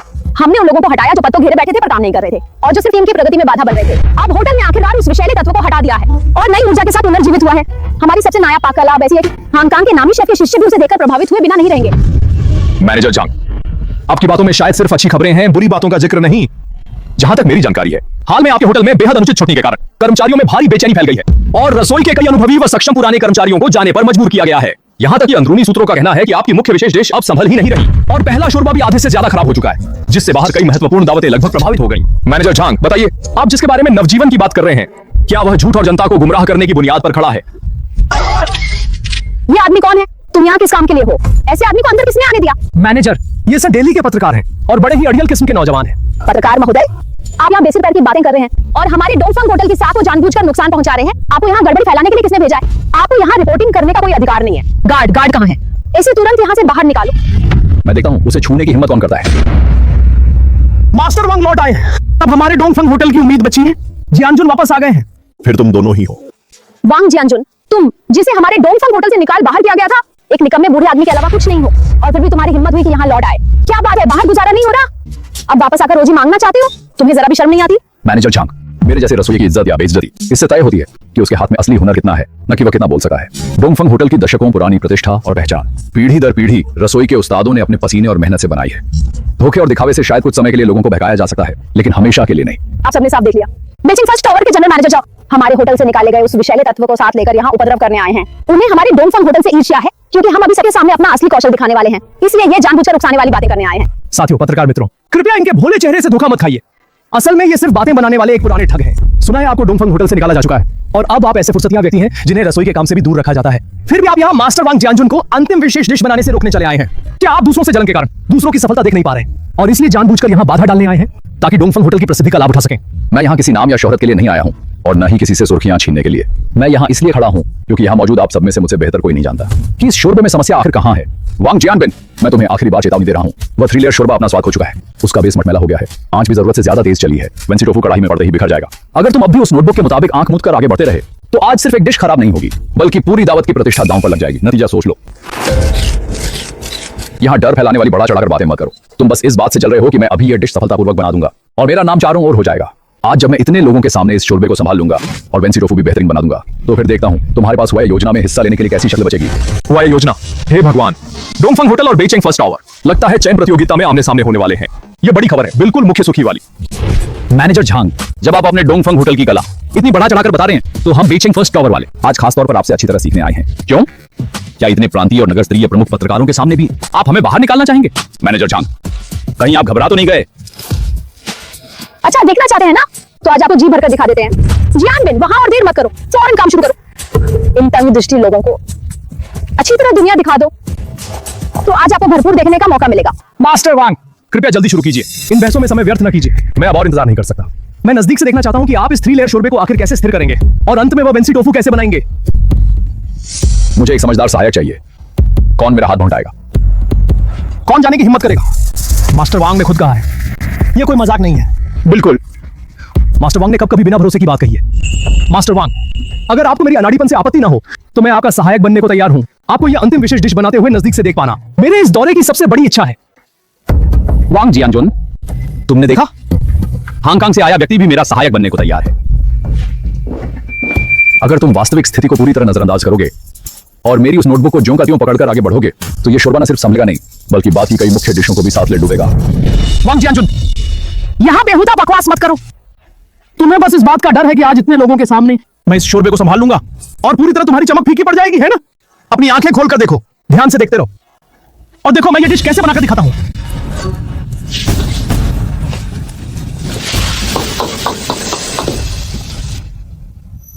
हे भगवान, इसने तो पहले सहायक बर्तन का साफ शोरबा किनारे से अंदर डाला है, फिर चिकन कीमा से ऊपर की आखिरी झांकी परत दबा दी। शोरबे को स्थिर करने का यह तरीका बेहद अनोखा है। अगर यह सचमुच संभल गया तो यह कमाल की महारत होगी। भैया देखिए कैसे एक के बाद एक तरीके अपना रहा है। कहीं ये सच में किस्मत से ही सही इस पूरे शोरबे को संभाल न ले। यह बिल्कुल असंभव है। वांग ज्ञानबिन, तुमने गलत रास्ता पकड़ा है। अगर तुम इसी तरह बिना समझे जबरदस्ती नकल करते हुए आगे बढ़ते रहे तो पूरा शोरबा पूरी तरह बिगाड़ दोगे। उस वक्त वेंसी टोफू जैसे ही बर्तन में डाला जाएगा वह बिखर जाएगा। नतीजे बहुत गंभीर होंगे। फौरन हाथ रोक दो। वांग ज्ञानजुन, आखिर तुम्हारी मंशा क्या है? हमारे ज्ञानबिन ये व्यंजन बस अभी तैयार करने ही वाले हैं, अभी चमत्कार होने ही वाला है। बिल्कुल, यहां जानकार बनने का दिखावा मत करो। मैं तो बस अब आखिरी चरण में हूं। मुझे तो लगता है कि तुम्हें डर है कि मैं सचमुच इसे बना दूंगा।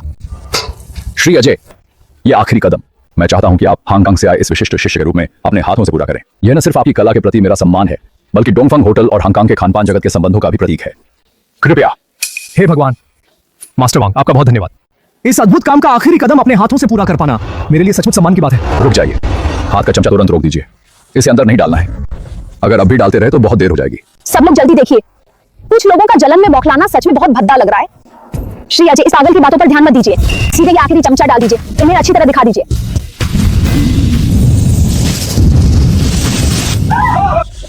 अब ये आगे नहीं हो सका, ये तो पूरी तरह बेकाबू हो गया है। मैनेजर, जल्दी रुक जाइए, नहीं तो मास्टर वांग ज्ञानजुन को ही संभालने दीजिए। तुम लोग जो अपने ही लोगों का साथ छोड़कर बाहर वालों का पक्ष ले रहे हो, क्या तुम सबको नौकरी नहीं करनी? जो कोई भी वांग ज्ञानजुन के पक्ष में एक शब्द भी बोलेगा वो कल से यहाँ से चलता बनेगा। हर वक्त लोगों को निकालने की धमकी देती रहती हो। झांग मान ली, तुम्हारी औकात बस इतनी ही है। दोस्तों डरिए मत। अगर मैनेजर झांग तुम्हें निकाल भी दें तो सीधे मेरे बेइजिंग फर्स्ट टावर आ जाना, मैं तुम सबको रख लूंगा। रिकॉर्ड करो, सब कुछ रिकॉर्ड करो। इनके इस घमंडी रवैये को पूरा का पूरा कैद कर लो। ये कैसे हो गया? मैं तो बिल्कुल नोट्स के मुताबिक ही कर रहा था, फिर ये सब कैसे उलट गया? नहीं, जरूर वांग ज्ञानजुन ने मुझे जानबूझकर डराया था। श्री अजय, आप घबराइए मत, ये मेरा खुद का विकसित किया हुआ तरीका है जिसमें पहले गाढ़ापन आता है फिर साफपन। यह थोड़ी बहुत उथल पुथल तो स्वाद बनने की सामान्य प्रक्रिया है। अच्छा, तो बात ये है, तुम्हारा मतलब क्या है? इंसान इतनी बुरी तरह घायल हो गया है और तुम अब भी घटनास्थल को दबाने की कोशिश कर रही हो।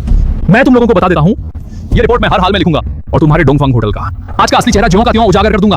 वांग ज्ञानबिन, आखिर ये मामला क्या है? तुम क्या कर रहे हो? या मुझे भी नहीं पता, मैं तो बिल्कुल उसी के मुताबिक कर रहा था। ये सब वांग ज्ञानजुन की साजिश है। पहले इस 3 स्तरीय शोरबे को सिर्फ वही हाथ लगा सकता था, दूसरों को तो नुस्खा तक नहीं मिलता था। अब अचानक इतना बड़ा हादसा हो गया तो निश्चित ही जाने से पहले उसी ने जानबूझकर छेड़छाड़ की होगी। हाँ, हाँ वांग ज्ञानजुन, आखिरकार तुम ही निकले। तुम्हें मैंने नौकरी से निकाला था, उसी का मन में गुस्सा था ना। तुमने डोंगफंग होटल से बदला लेने के लिए इतनी घटिया चाल चली। तुम तो हद से ज्यादा निर्दयी हो। मैंने तुम्हें पहले ही कहा था ये शोरबा तुम्हारे बस की बात नहीं है। अपनी झूठी प्रतिष्ठा के लिए तुम पूरी दावत को और पूरे रसोई स्टाफ की इज्जत को दांव पे लगा रहे थे। अब ये सब बेकार की बातें करने से क्या फायदा? कोई भी देख सकता है कि ये पूरा शोरबा पूरी तरह बर्बाद हो चुका है। अब क्या होगा? बाहर इतनी सारी मेजें इसी शोरबे के अंतिम स्वाद की प्रतीक्षा कर रही हैं। अब खड़े खड़े क्या देख रहे हो? आदमी गिर पड़ा है, जल्दी एम्बुलेंस बुलाओ। सब लोग चुप हो जाइए। ये कौन सा समय है और तुम लोग अभी जिम्मेदारी डाल रहे हो? किससे प्राथमिक उपचार आता है? अगर अभी इलाज नहीं किया गया तो जान सचमुच खतरे में पड़ जाएगी। मुझे प्राथमिक उपचार आ रहा है, जल्दी आकर मदद करो।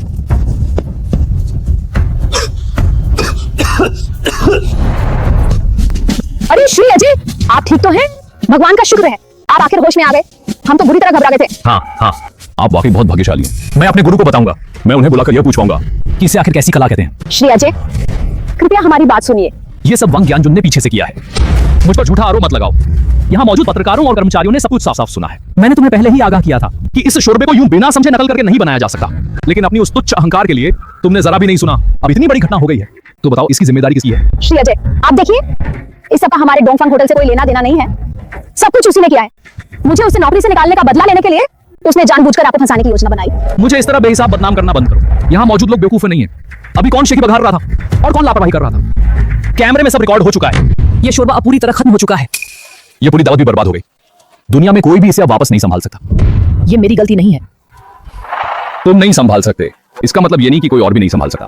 कोई का मेंढक, क्या मजाक है? ये सूप पूरी तरह मरा हुआ सूप बन चुका है। ये मुख्य पकवान पूरी तरह बर्बाद हो चुका है। तुम्हें इतना सब पता है तो फिर तुम ही इसे बचाओ। अगर तुम इसे बचा नहीं पाए तो इस पूरे मामले की जिम्मेदारी तुम्हारे सिर होगी वांग जियानजुन। मैं इसे क्यों बचाऊं? मुझे तो बहुत पहले ही मैनेजर झांग ने खुद नौकरी से निकाल दिया था। अब मेरा डोंगफंग होटल से कोई संबंध ही नहीं है। मुसीबत तुम लोगों ने खुद खड़ी की है, उसे मेरे सिर मत मरो। बिल्कुल। मास्टर वांग तो कब के तुम्हारे डोंगफंग होटल के आदमी नहीं रहे। क्यों? तुम लोगों में वह काबिलियत ही नहीं थी, फिर भी काम अपने सिर ले लिया और नतीजा यह हुआ कि मामला बिगड़ गया। अब याद आ रहा है कि मास्टर वांग से आकर तुम्हारा गंद साफ करवाओ। तुम्हें यह हास्यास्पद नहीं लगा? मैं और मास्टर वांग आज सिर्फ देखने आए थे। इस गड़बड़ी से हमारा जरा भी संबंध नहीं है। मान लो मास्टर वांग दिल के बड़े हैं और उदारता दिखाकर मदद करने को तैयार भी हो, फिर भी तुम लोगों में इतनी हिम्मत है कि सारी नाकामी की जिम्मेदारी उन्हीं पर डाल दो। झांग मान ली, तुम लोगों की लालच और बेशर्मी हद से ज्यादा है। नहीं, ये इल्जाम किसी भी हालत में मेरे से नहीं आना चाहिए। इतनी बेकार बातें करने से क्या होगा? मुझे तो लगता है असल बात यह है कि वांग जियानजुन इसे बचा ही नहीं सकता, इसलिए यहाँ बहाने बनाकर जिम्मेदारी डाल रहा है। ऐसा करते हैं, मैं मैनेजर होने के नाते अभी यही फैसला करती हूँ। ये मरा हुआ सूप, इस मुख्य पकवान की सारी सामग्री और आज रात की इस दावत पर व्यंजन परोसने का अधिकार, मैं ये सब तुम्हें एक मुश्त बेच देती हूँ 500 युआन में। बस अभी पैसे दे दो तो ये सूप और ये पूरी दावत हमारे बेचिंग नंबर 1 रेस्टोरेंट की होगी। इसके बाद ये बचे या ना बचे, हमारा डोंगफंग होटल उसे कोई लेना देना नहीं रखेगा। 500 युआन? तुम ये पूरी तरह बिगड़ा हुआ सूप और कभी भी फेल हो सकने वाली दावत मुझे बेचना चाहती हो? झांग मान ली, क्या तुम्हारा दिमाग खराब हो गया है? ऐसी मुसीबत, तुम उल्टे मुझे पैसे दो तब भी मैं नहीं लूंगा। चलिए मास्टर वांग, इन पागलों को छोड़ देते हैं। जाओ साहब, अभी मत जाइए, यह सूप बचाया जा सकता है। ये तो आप क्या, मेरे गुरु लियांग चेंगरोंग भी आ जाए तो भी शायद ये कहने की हिम्मत न करें कि इस पूरी तरह बिगड़ चुकी 3 स्तरीय शोरबे को बचा लेंगे। तुम सबने देख रहे हो, मुझसे इसे बचवाना है तो ठीक है, लेकिन पहले ही साफ कह देता हूं, ये 500 युआन हम देंगे। लेकिन अगर मैंने ये सूप बचा लिया तो ये पुराना शोरबा, ये सारी तैयार सामग्री और आज रात की इस दावत पर व्यंजन परोसने का अधिकार सब कुछ बेचिंग नंबर 1 रेस्तरां का होगा। पक्का रहा, जो मुकर जाए वही नीचे लाएगा। जाओ साहब, जब मैं सबसे बुरे दौर में था तब आपने मेरी बहुत मदद की। मैं वांग जियानजुन सीधा साधा आदमी हूं और अब तक आपका ठीक से एहसान नहीं चुका पाया हूं। ये 3 स्तरीय शोरबे का बर्तन जैसे ही मैं संभालूंगा, न सिर्फ इसे बचा सकता हूं बल्कि आज रात की मुख्य दावत को भी फिर से संभाल सकता हूं। इसे बेचिंग नंबर 1 रेस्तरां में शामिल होकर आपके लिए मेरा पहला काम समझिए। बहुत बढ़िया। सोचा भी नहीं था कि इस जीवन में मास्टर वांग को इस सूप को अपने हाथों से बचाते देख पाऊंगा। हाँ, जब तक मास्टर वांग है, डोंगफंग होटल की आत्मा भी जिंदा है। नामुमकिन, ये सूप तो मर चुका है, इसकी असली रूहानी महक भी बिखर चुकी है। इस दुनिया में कोई भी मरे हुए सूप को फिर से जिंदा नहीं कर सका। सिर्फ दिखावा कर रहा है। अगर मैंने इसे बचा नहीं पाया तो हमारा भी कोई खास नुकसान नहीं होगा, उल्टे सबको मुफ्त में तमाशा देखने को मिल जाएगा।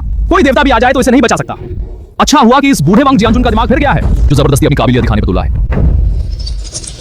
हे भगवान, वह सीधे कड़ाही में जाकर सूप नहीं बचा रहा, वो अभी वहीं वेंसी टोफू काट रहा है ताकि अपनी चाकू की बारीकी और टोफू की अवस्था से उलटे सूप की हालत परख सके। बूढ़े आदमी, वेंसी टोफू जैसी चीज रोजमर्रा में दिखावे के लिए ठीक है, लेकिन अभी तो सूप पूरी तरह मर चुका है। मामला बहुत गंभीर है।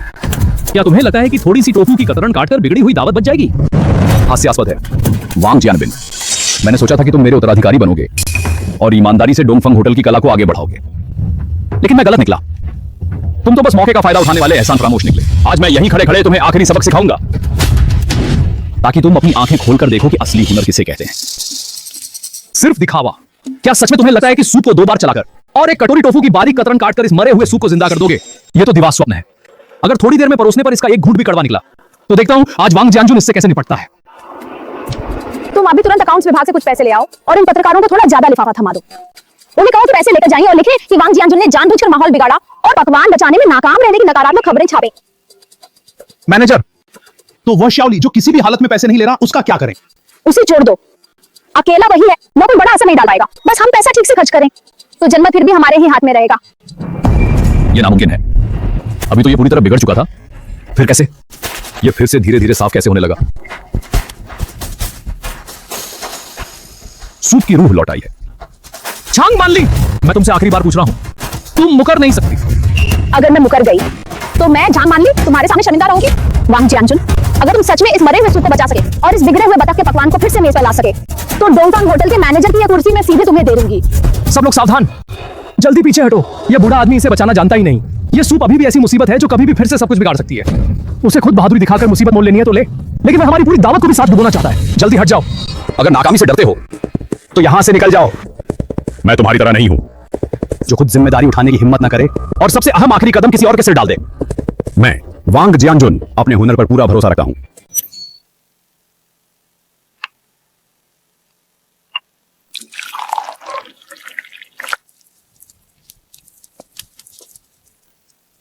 काम पूरा हो गया। काम पूरा हो गया। दिखाने के लिए तो ठीक ठाक बना लिया है। मैंने देखा तुमने इतनी देर खपकर आखिर में बस दिखावे की एक कटोरी ही तैयार की है।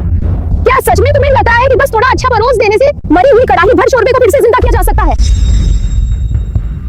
हे भगवान, ये कैसे हो गया? ये वेंसी टोफू की कटोरी, इसके रेशे टूटे नहीं है। शोरबा आईने की तरह साफ है और बात का स्वाद भी जरा सा भी जला या कड़वा नहीं है। कारीगरी ऐसी चीज है जो अनगिनत अभ्यास से निखरती है और जमीन से जुड़े रहकर मेहनत से पकती है। यह किसी और की आंच और पकाने के नोट्स के कुछ पन्ने चुपके से देखकर ज्यों का त्यों नकल कर लेने से नहीं सीखी जा सकती। श्री अजय, आप इस बूढ़े ठग की बातों पर बिल्कुल भरोसा मत कीजिए। ये बस रहस्य का दिखावा कर रहा है। इसने तो शोरबे की बुनियाद पे बिगाड़ दी थी, फिर उसे इतनी जल्दी वापस कैसे संभाला जा सकता है? हाँ, सही कहा श्री अजय। अभी तो आपने खुद भी कहा था कि यह कड़ाही पर शोरबा पूरी तरह खराब हो चुका है। वो वांग जियांजुन जिसे हमारे होटल से निकाला गया था, वो इसे सचमुच कैसे फिर से जिंदा कर सका है? लेकिन इस सज्जन ने अभी शोरबा साफ करने, स्थिति तय करने और डिश उठाने की जो तकनीक दिखाई, वह सचमुच बहुत पेशेवर थी, बहुत ही मंजी हुई थी। यह स्तर तो निस्संदेह किसी उस्ताद का ही हो सकता है। सच सच ही होता है और झूठ झूठ ही होता है। यह तथ्य कोई भी नहीं बदल सकता। जब तुम लोग हार मानने को तैयार ही नहीं हो तो मैं खुद यहां मौजूद सब लोगों से एक एक और चखवाऊंगा ताकि सब साफ देखें। जी उठी है। यह कढ़ाई पर शोरबा सचमुच फिर से जिंदा हो गया है। यह नामुमकिन है। टोफू के रेशे एक भी नहीं टूटे, मुंह में जाते ही घुल जाता है, फिर भी शोरबे का स्वाद पूरा टिक रहा है। यह संभव नहीं है। यह बिल्कुल भी संभव नहीं है।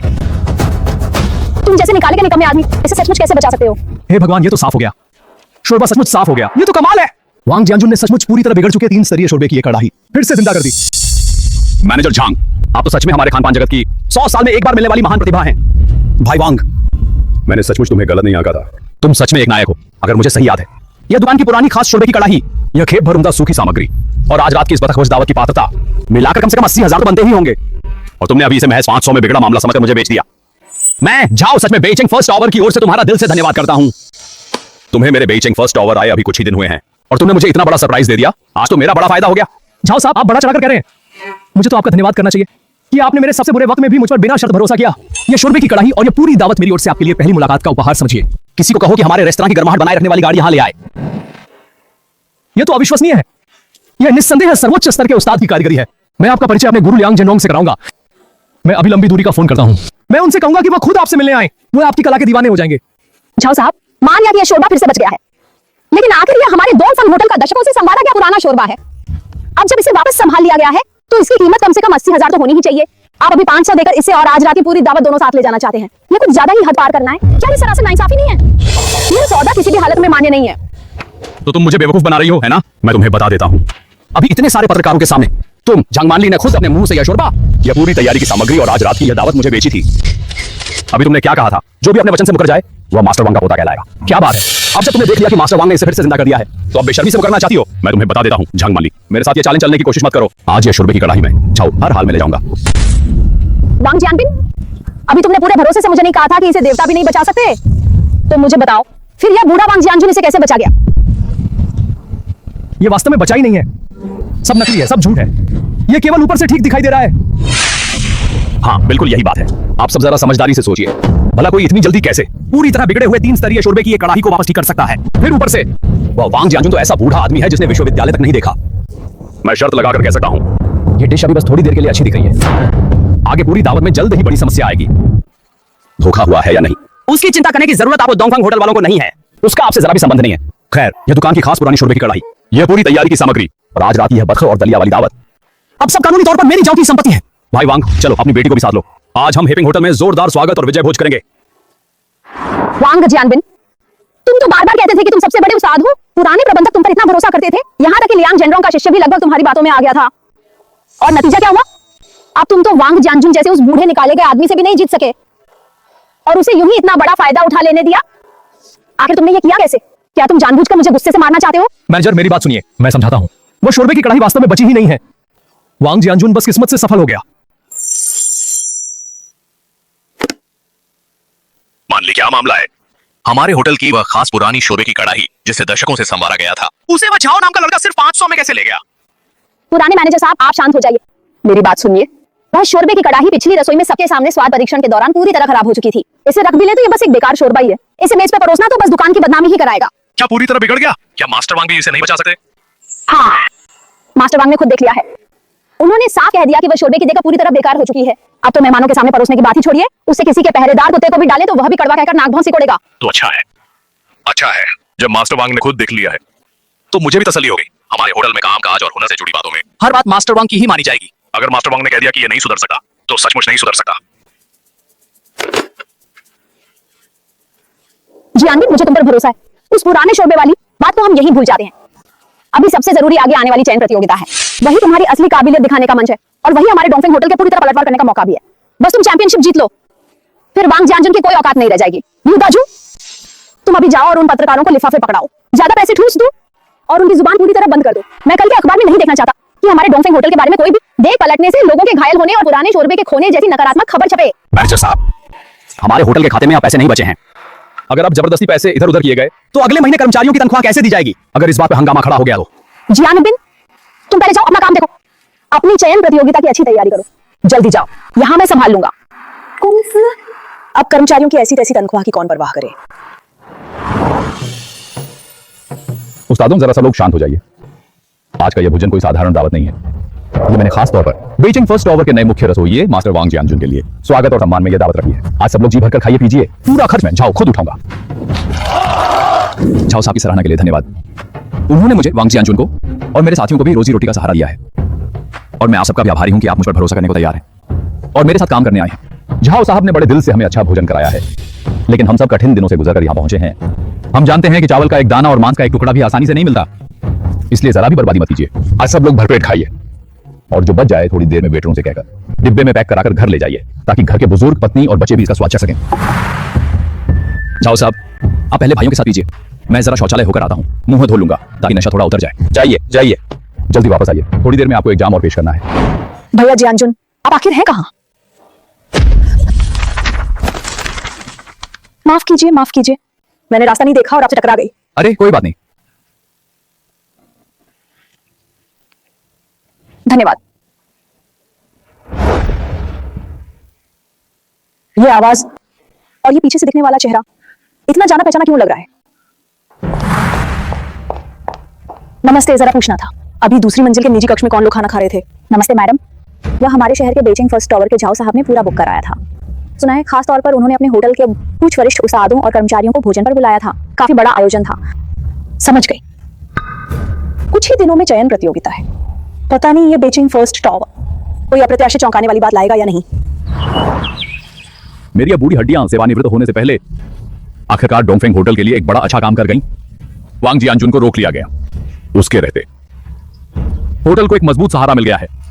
तब मैं भी उन लोगों के प्रति अपना फर्ज निभा पाया जो आधी जिंदगी मेरे साथ काम करते रहे। बेटा, आज का सुबह का अखबार मुझे लाकर दो, देखूं हाल में कोई अच्छी खबर है या नहीं।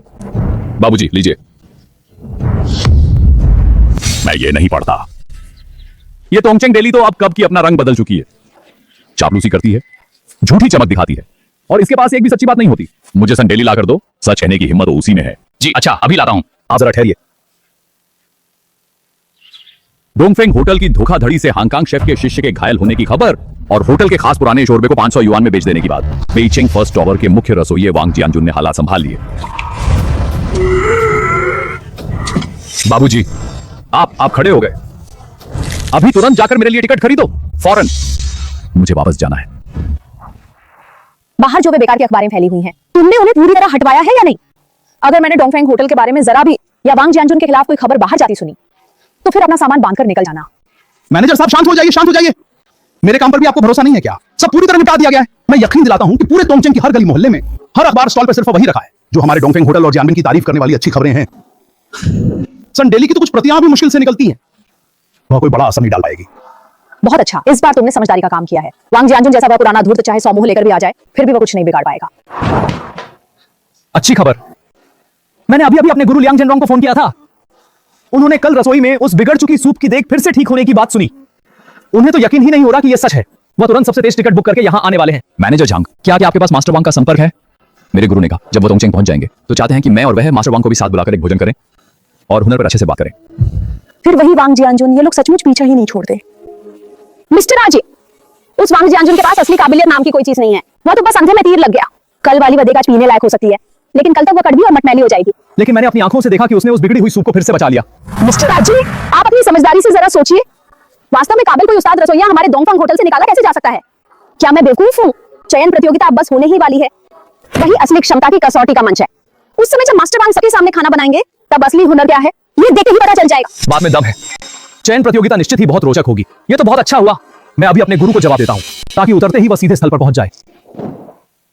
लिन शुए, जरा रुको, ये रिपोर्ट देखो। लगता है डोंगफांग होटल का वह युवा जिसका नाम वांग जियानबिन है वाकई कुछ काबिलियत रखता है। हाँ, लेकिन ये बेचेंग फर्स्ट टावर काम कुछ ठीक तरीके से नहीं कर रहा। जरा देखो इसमें क्या लिखा है। लिन शुए, इसमें लिखा है कि बेचेंग फर्स्ट टावर ने मुसीबत का फायदा उठाया, अनुचित तरीके से हथियाया और दुर्भावनापूर्ण प्रतिस्पर्धा की काफी भद्दे शब्दों में निंदा की गई है। लगता है डोंगफेंग होटल और बेचेंग फर्स्ट टावर, इन दोनों के संबंध पूरी तरह असंगत हो चुके हैं। इस बार की चयन प्रतियोगिता में तनाव काफी ज्यादा रहेगा। चेन साहब, अखबारों में छपी ऐसी बातों में सच झूठ बहुत मिला होता है और बढ़ा चढ़ाकर भी बहुत लिखा जाता है। इन्हें बस संदर्भ के तौर पर देखना ही ठीक है। आखिर असली प्रतिभाशाली कौन है और कौन खोखला है, ये तब चूल्हे के सामने ही साफ हो जाएगा। हाँ, व्यंजन झूठ नहीं बोलते और हुनर भी धोखा नहीं देता। हम निर्णायक मंडल के रूप में ऐसी जनमत की लहर के पीछे नहीं चल सकते। हमें अपना पेशेवर निर्णय रखना होगा। चयन प्रतियोगिता वाले दिन अखबारों में जिसकी बहुत प्रशंसा की जा रही है वह वांग जियानबिन वास्तव में काबिल है या नहीं?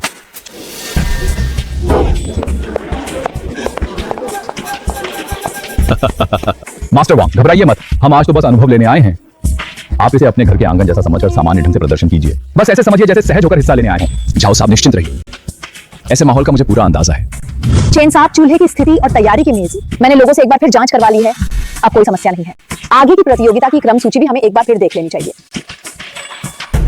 सावधानी ही बेहतर है, किसी भी तरह की चूक नहीं होनी चाहिए।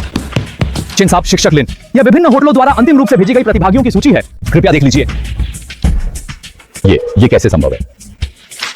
चेन साहब, क्या हुआ? क्या इस सूची में कोई समस्या है? वांग जियानजुन, सचमुच आज तो सारे बड़े लोग इकट्ठा हो गए हैं। जियानबिन, जरा देखो, इतने सारे खरीदार और पूरे देश से आए पत्रकार। बस तुम आज पहला स्थान हासिल कर लो तो हमारा डोंगफेंग होटल पूरे देश में मशहूर हो जाएगा।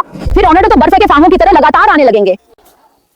क्या मनहूसियत है। अरे मैं सोचूं कौन है, तुम तो अपने उन पुराने लोगों को लेकर यहाँ बचा कुचा बटोरने आ गए। मैनेजर झांग, चयन प्रतियोगिता के दरवाजे सबके लिए खुले हैं। हर तरफ से आने वालों का स्वागत है। तो मैं क्यों नहीं आ सकता?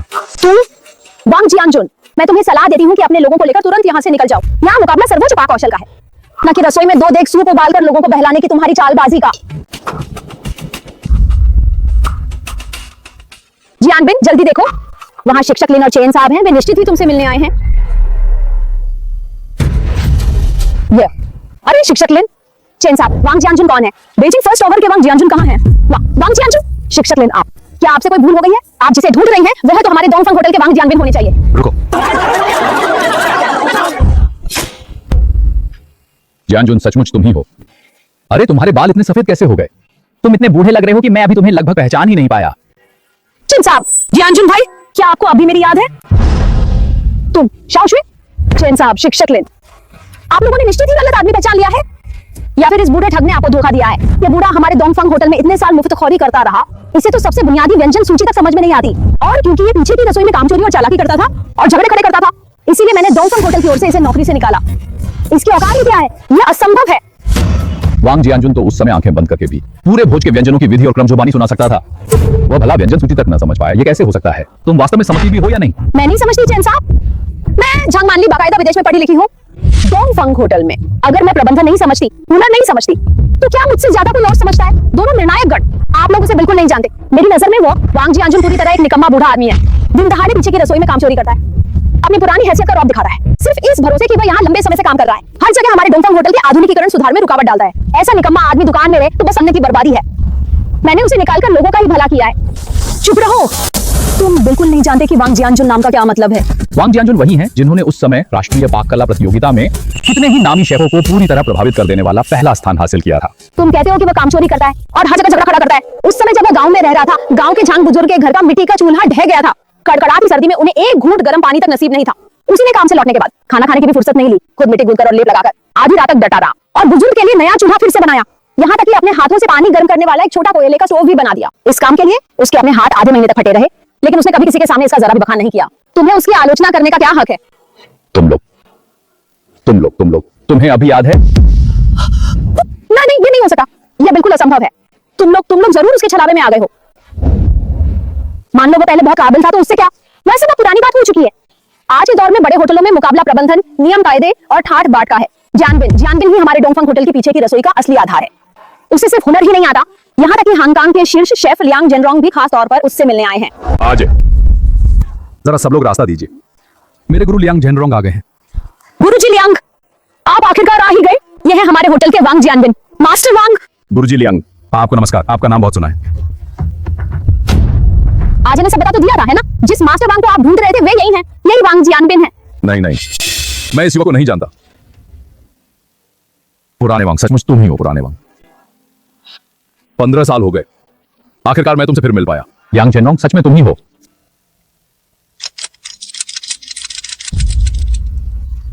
गुरुजी लियांग, आपने इंसान पहचानने में गलती कर दी है। वह तो बस एक आवारा किस्म का आदमी है। तुम उसे आवारा कहते हो, तो क्या तुम्हारा मतलब है कि मैं लियांग जेनरोंग उससे भी गया बीता हूं? ये नहीं हो सकता। वह तो साफ, उसे तो मैंने खुद अपने हाथों से निकाला था, एक निकम्मा समझकर। सब खत्म हो गया, सब कुछ खत्म हो गया। कोई मुझे मत देखे। पुराने वांग, 15 साल हो गए, तब तुम्हारी वह चाकू चलाने की कला और आग पर वह नियंत्रण मुझे भी पूरी तरह प्रभावित कर गया था। अच्छा लगा कि तुम्हें अभी याद है। देखते ही देखते 15 साल बीत गए। तुमसे फिर मिलकर मुझे सचमुच बहुत खुशी हो रही है।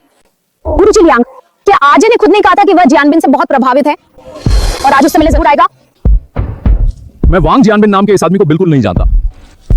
मैं इस बार तोंगचेंग आने के लिए अपने सारे कार्यक्रम रद्द करके आया हूं। मैं सिर्फ वांग जियानजुन से मिलना चाहता था। वांग जियानबिन, आखिर यह सब क्या है? तुम बार बार नहीं कहते थे कि पुराने मालिक और लियांग जेनरोंग दोनों ही तुम्हें पसंद करते हैं? तुमने सीना ठोकर यह नहीं कहा था कि वांग जियानजुन बस ऐसा निकम्मा है जिसे मेन्यू तक पढ़ना नहीं आता? कुछ बोलो तो सही। मैं मैनेजर, मैं भी नहीं जानता। मैं निकम्मे, तुम पूरे के पूरे बेकार आदमी हो। तुमने मेरा बुरा हाल कर दिया।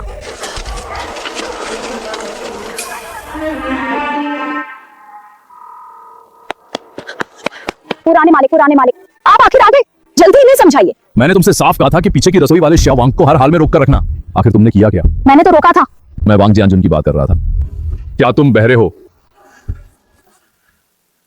जियानजुन, मैं बूढ़ा तुम्हारा गुनहगार हूं।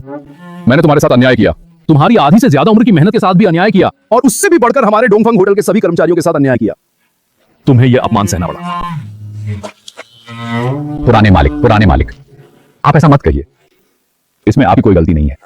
जब तक आपका स्वास्थ्य ठीक है, हमारा डोंगफंग होटल नहीं गिरेगा। वांग जियानबिन, आखिर ये क्या मामला है? तुमने पूरे यकीन से नहीं कहा था कि पुराने मालिक के मुंह का श्याओ वांग तुम ही हो? मैं मैनेजर, इसमें मेरी क्या गलती है? आपने खुद कहा था कि पुराने मालिक मेरी पढ़ाई लिखाई को महत्व देते हैं और कि मैं ही डोंगफंग होटल की रसोई का भविष्य हूं। मैंने तो सोचा था कि जिस श्याओ वांग की आप बात कर रहे थे वह मैं ही हूं। हरामजादे, मैं तुम्हारे खिलाफ कानूनी कार्रवाई करूंगा और तुम्हें जेल भिजवाऊंगा।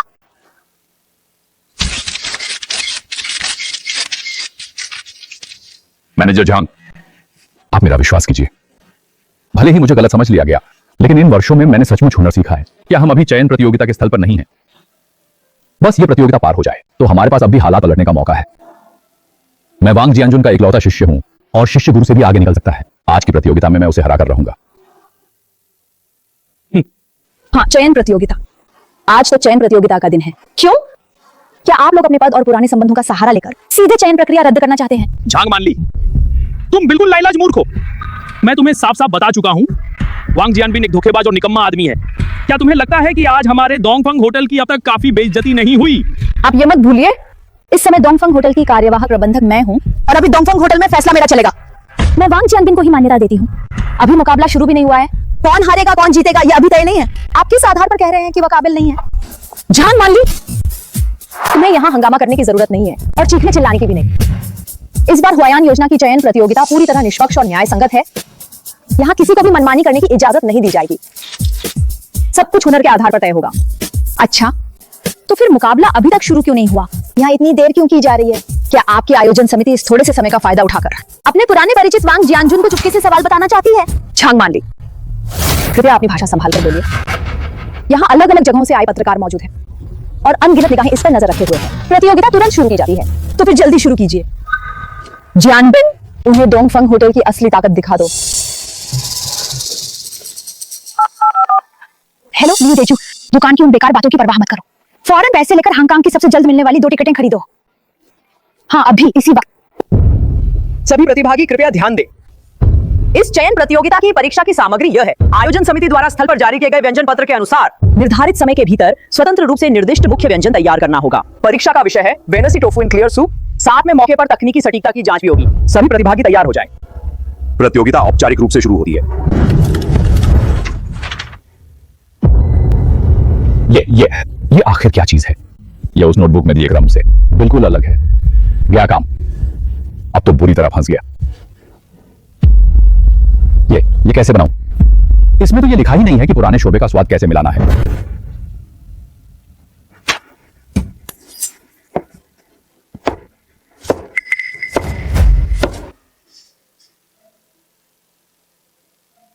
चैन साहब, आपको क्या हुआ?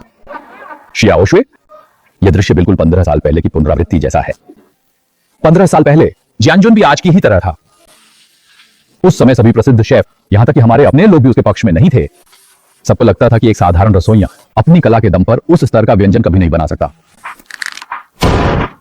लेकिन उसने सबकी हंसी और शंकाओं के बीच भी जबरदस्ती पहला स्थान हासिल कर लिया।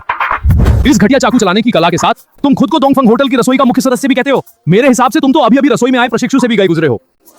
देखो देखो, टेढ़ा कट गया, टेढ़ा कट गया। टोफू का यह टुकड़ा तो पूरी तरह बेकार हो गया। हाँ, सच में शर्मनाक है। सब खत्म, सब बर्बाद हो गया।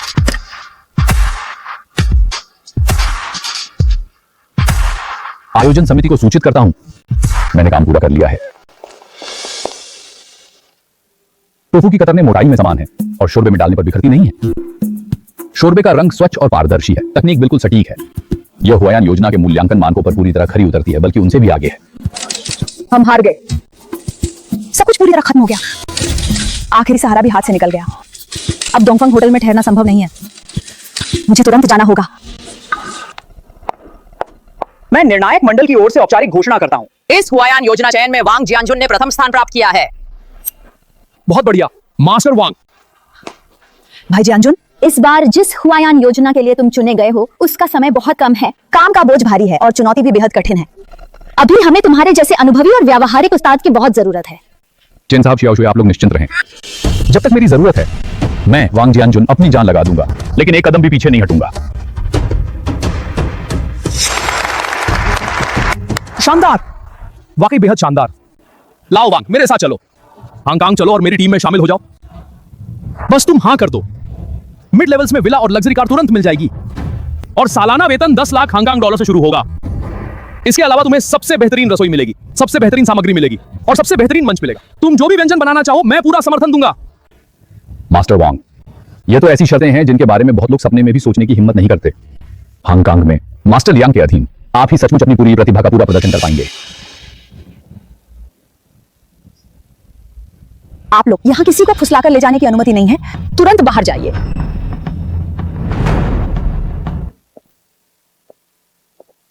मास्टर लियांग, क्या मैं आपसे एक सवाल पूछ सकता हूं? ओह लवांग, तुम क्या पूछना चाहते हो? अगर कोई और जगह आपको बहुत ऊंची कीमत का प्रस्ताव दे और आपको हमेशा के लिए अपना घर छोड़ने को कहे, अपना चूल्हा छोड़ने को कहे और जाकर दूसरों की शान बढ़ाने को कहे, यहां तक कि जब अपने लोगों को आपकी सबसे ज्यादा जरूरत हो तब भी आप पीछे मुड़कर ना देखें, क्या आप मानेंगे? बिल्कुल नहीं। इंसान अपनी जड़ों को नहीं भूल सकता और चूल्हा भी अपनी जड़ से अलग नहीं हो सकता। मैं भी ऐसा ही हूं। मास्टर लियांग, आपकी कृपा के लिए धन्यवाद, लेकिन खेद है, मुझे आपका प्रस्ताव ठुकराना होगा। मास्टर वांग, क्या आपने ठीक से सुना नहीं? वो तो 10 लाख हांगकांग डॉलर और सबसे बेहतरीन रसोई है। ऐसा मौका तो बहुत से लोगों को सपने में भी नहीं मिलता। मेरे लिए वो सब बस बाहरी चीजें हैं, मैं यहां से नहीं जा सकता। लाओ वांग, मुझे अफसोस है कि मैं तुम्हें मना नहीं सका, लेकिन मैं तुम्हारे फैसले को पूरी तरह समझता हूं। तुम जैसे लोग सचमुच सम्मान के योग्य हैं। आज तुम्हारी पुरानी प्रतिभा अपनी आंखों से देख सका तो मेरा यहां आना सार्थक हो गया।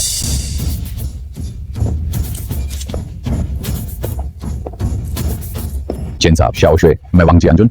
जब भी हुआयान योजना को जरूरत होगी, मैं हर समय अपनी पूरी क्षमता लगाने के लिए तैयार हूं। हाओ हाओ, तुम्हारे रहते हमारी अपनी हुआयान दावत को दुनिया जरूर देखेगी, जरूर देखेगी। हुआयान योजना की अंतिम भव्य दावत औपचारिक रूप से 10 मिनट बाद शुरू होगी।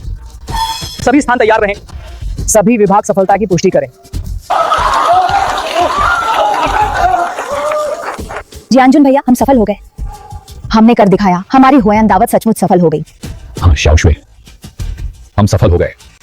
कॉमरेड जियानजुन, इन 2 वर्षों में हुआयान योजना को सफल बनाने के लिए, उन सबसे अहम अंतिम व्यंजनों और पूरी परोसने की व्यवस्था के लिए तुम दिन रात बिना रुके चूल्हे के सामने डटे रहे। तुमने बहुत मेहनत की है। चैन साहब, आपसे सच कहूं, जैसे ही मैं सोचता हूं कि यह हमारी अपनी टीम के हाथों बनी और परोसी गई हुआयान दावत है, तो मेरे भीतर का जोश संभाले नहीं संभलता और मन में बस यही रहता है कि हमें किसी भी हालत में शर्मिंदा नहीं होना है। शाबाश। आइए हम कॉमरेड वांग जियानजुन से सीखें